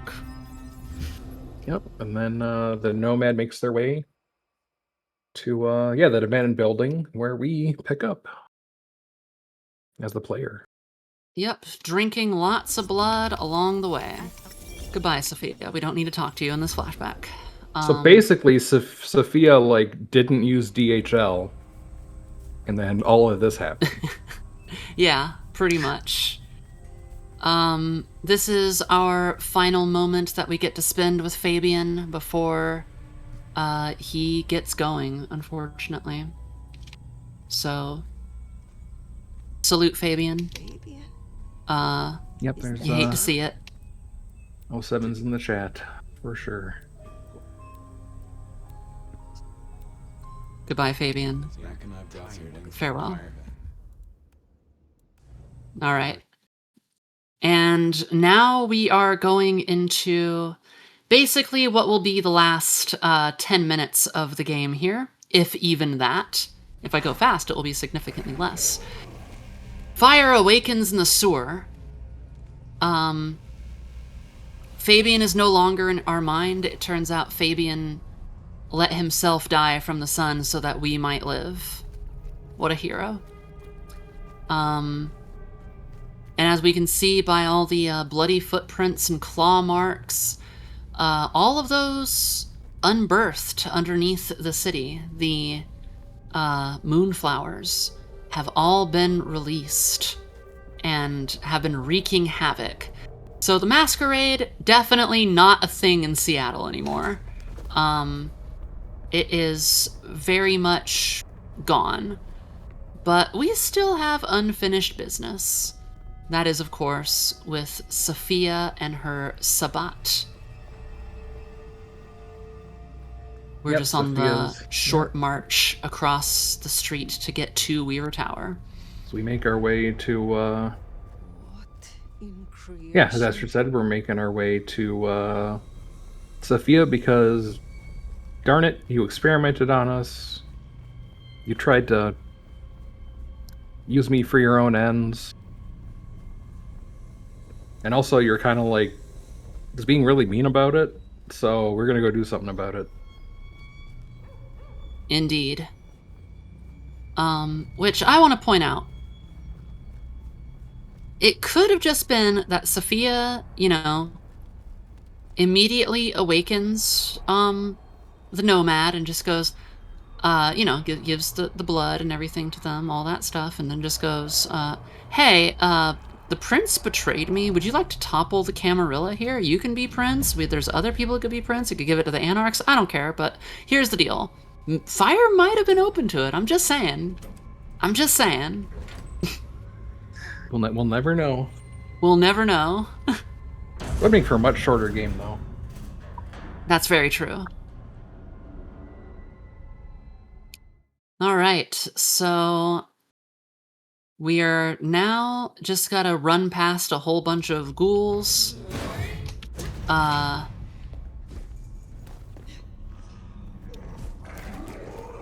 Get ourselves to the final moments.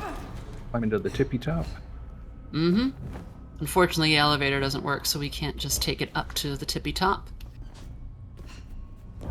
Hello, everyone. Don't worry, I don't need to fight you. Believe me, I'm doing you all a favor. Yep, for me playing through. Mm-hmm.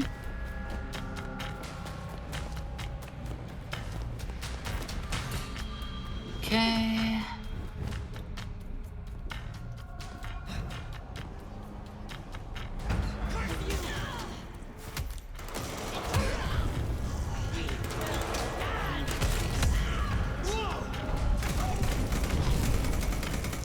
Clear out a few ghouls and whatnot.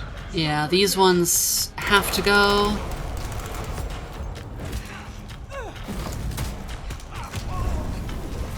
Once that door bursts open, that's when you know that you're free to go. Yep, run past the unbirthed. Indeed.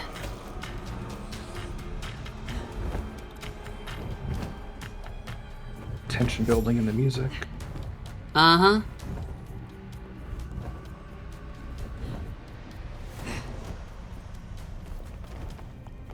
Starting to see ominous red lights. That doesn't mean anything. Of course not.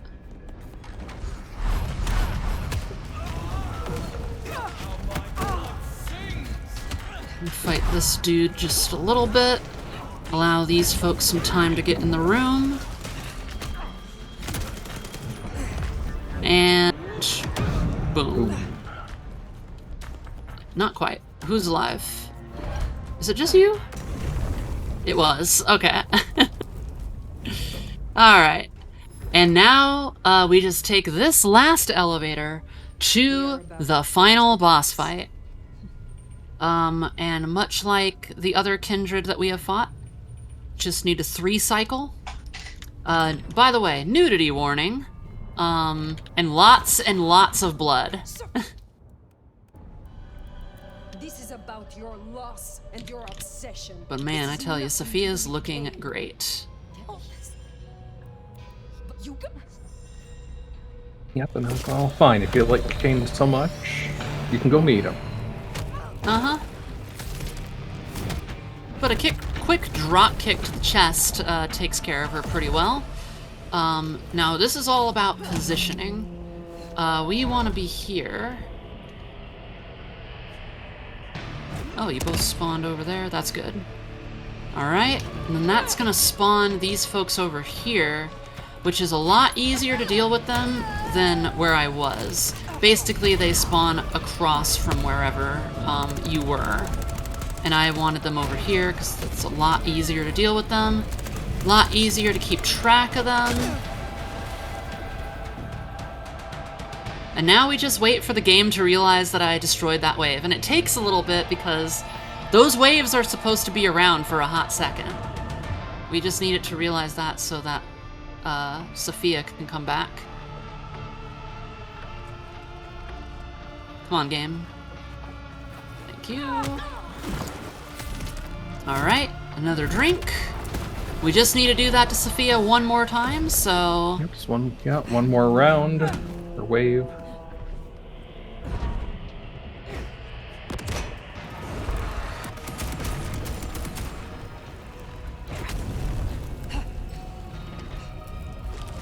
I almost missed it. Didn't spawn them properly.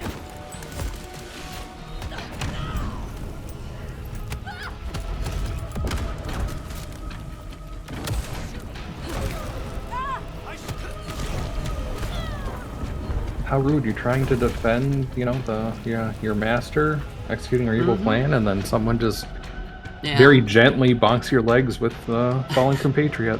For real. Alright, time is coming up, y'all. Just gotta do a little bonk on Sophia. And then bite her neck, wait for the final cutscene to start. And... time. Time. There we go. We win. Flowers are gone, and soon. We do, in fact, win. And, in case you want to see, the most, like, lesbian vampire thing that you've ever seen in your life, like, I'm just saying. It's pretty terrific. My love. God, it's so good. Oh, we love toxic sapphics. It's so good. Oh. Let's go, All right. lesbians. Let's go, lesbians? Question mark. Oh, yeah. Biggest question marks. Indeed. Oh.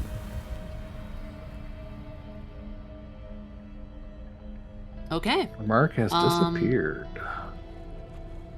Indeed. And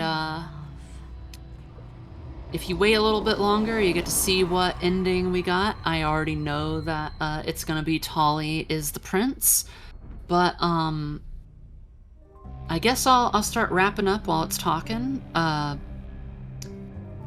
Actually, I'll start with you, Ash. Anything that you want to say? Anything you want to shout out? Anything like that? Oh, just no, awesome run, Astrid. Thanks, Lady Arcaders, for putting this run in today's event and inviting me to commentate. It was a blast. Certainly encourage everyone to check out Bloodlines 2. I do have a Twitch channel. I don't really speedrun like ever, but I don't know. You never know. Otherwise, yeah, it was a great time. Glad I could help provide some lore and good lore, bad jokes. That's what I go for. And yeah, just GG's, Astrid. Thank you. Last things for me is Lady Arcaders, thank you for letting me have a 3.5-hour run, and thank you for letting me show off what is definitely, for me, top 10 video games I ever played. I love this game, and I was super excited to share it with all of you and to bring it to the broader Lady Arcaders community, the speedrunning community and such. I was honored to be here, as usual. If you want more Bloodlines 2 speedruns, and maybe some other things too, who knows, I've mostly been just doing this, but you can check me out at twitch.tv/AstridTheHorrorGirl. I speedrun this a lot. I play horror games, and I speedrun horror games. That's the gist. Thank you for having me. Thank you so much for being here, Astrid. I hope you really enjoyed that chat. We're going to go to a break real quick, but stick around for a last few announcements before we raid out.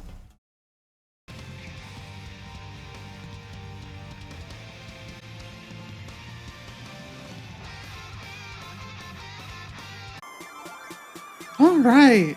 Oh, that was a great run.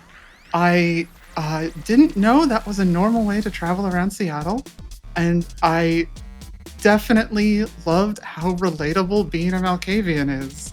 I'm so looking forward so much to digging more into VTM in the future. Just so much to love in that, from listening to Astrid talk about that, so much to love in that series. In fact, here at Lady Arcaders, we love games so much, we've actually started making some ourselves. The Lady Arcaders Game Jam is back for 2025. You can check out what our teams are hard at work on beginning December 4th.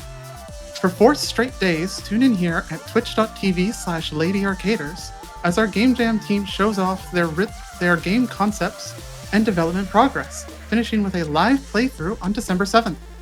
This year's theme is Rhythm, which is very fitting for the first half of tonight's showcases, and we can't wait to see what our teams are drumming up. But before that goes live, we've got one last bout of gameplay we're giving thanks for in November. Our next episode will be Sunday, November 30th, with the return of the first playthrough race, as NBZ and Tozzle play through that computer RPG classic Diablo for the very first time. Who will be crowned the Queen of Hell? You'll have to come watch next Sunday at 2 p.m. Eastern to find out. All right. Thank you all so much for being here. I've been Crealia. I mostly don't stream right now, but if I ever do, you can find me on my Twitch channel, twitch.tv/Crealia. I mostly speedrun Tunic, and if you do want to see me do that later this week, I will actually be on GDQ's Hotfix Special, the Disability and Neurodivergent Showcase, speedrunning Tunic. I would love to see some of y'all there. Tonight, we are going to be raiding out to Risuru, who's playing Metroid Prime Remaster, and I hope you all enjoy her gameplay.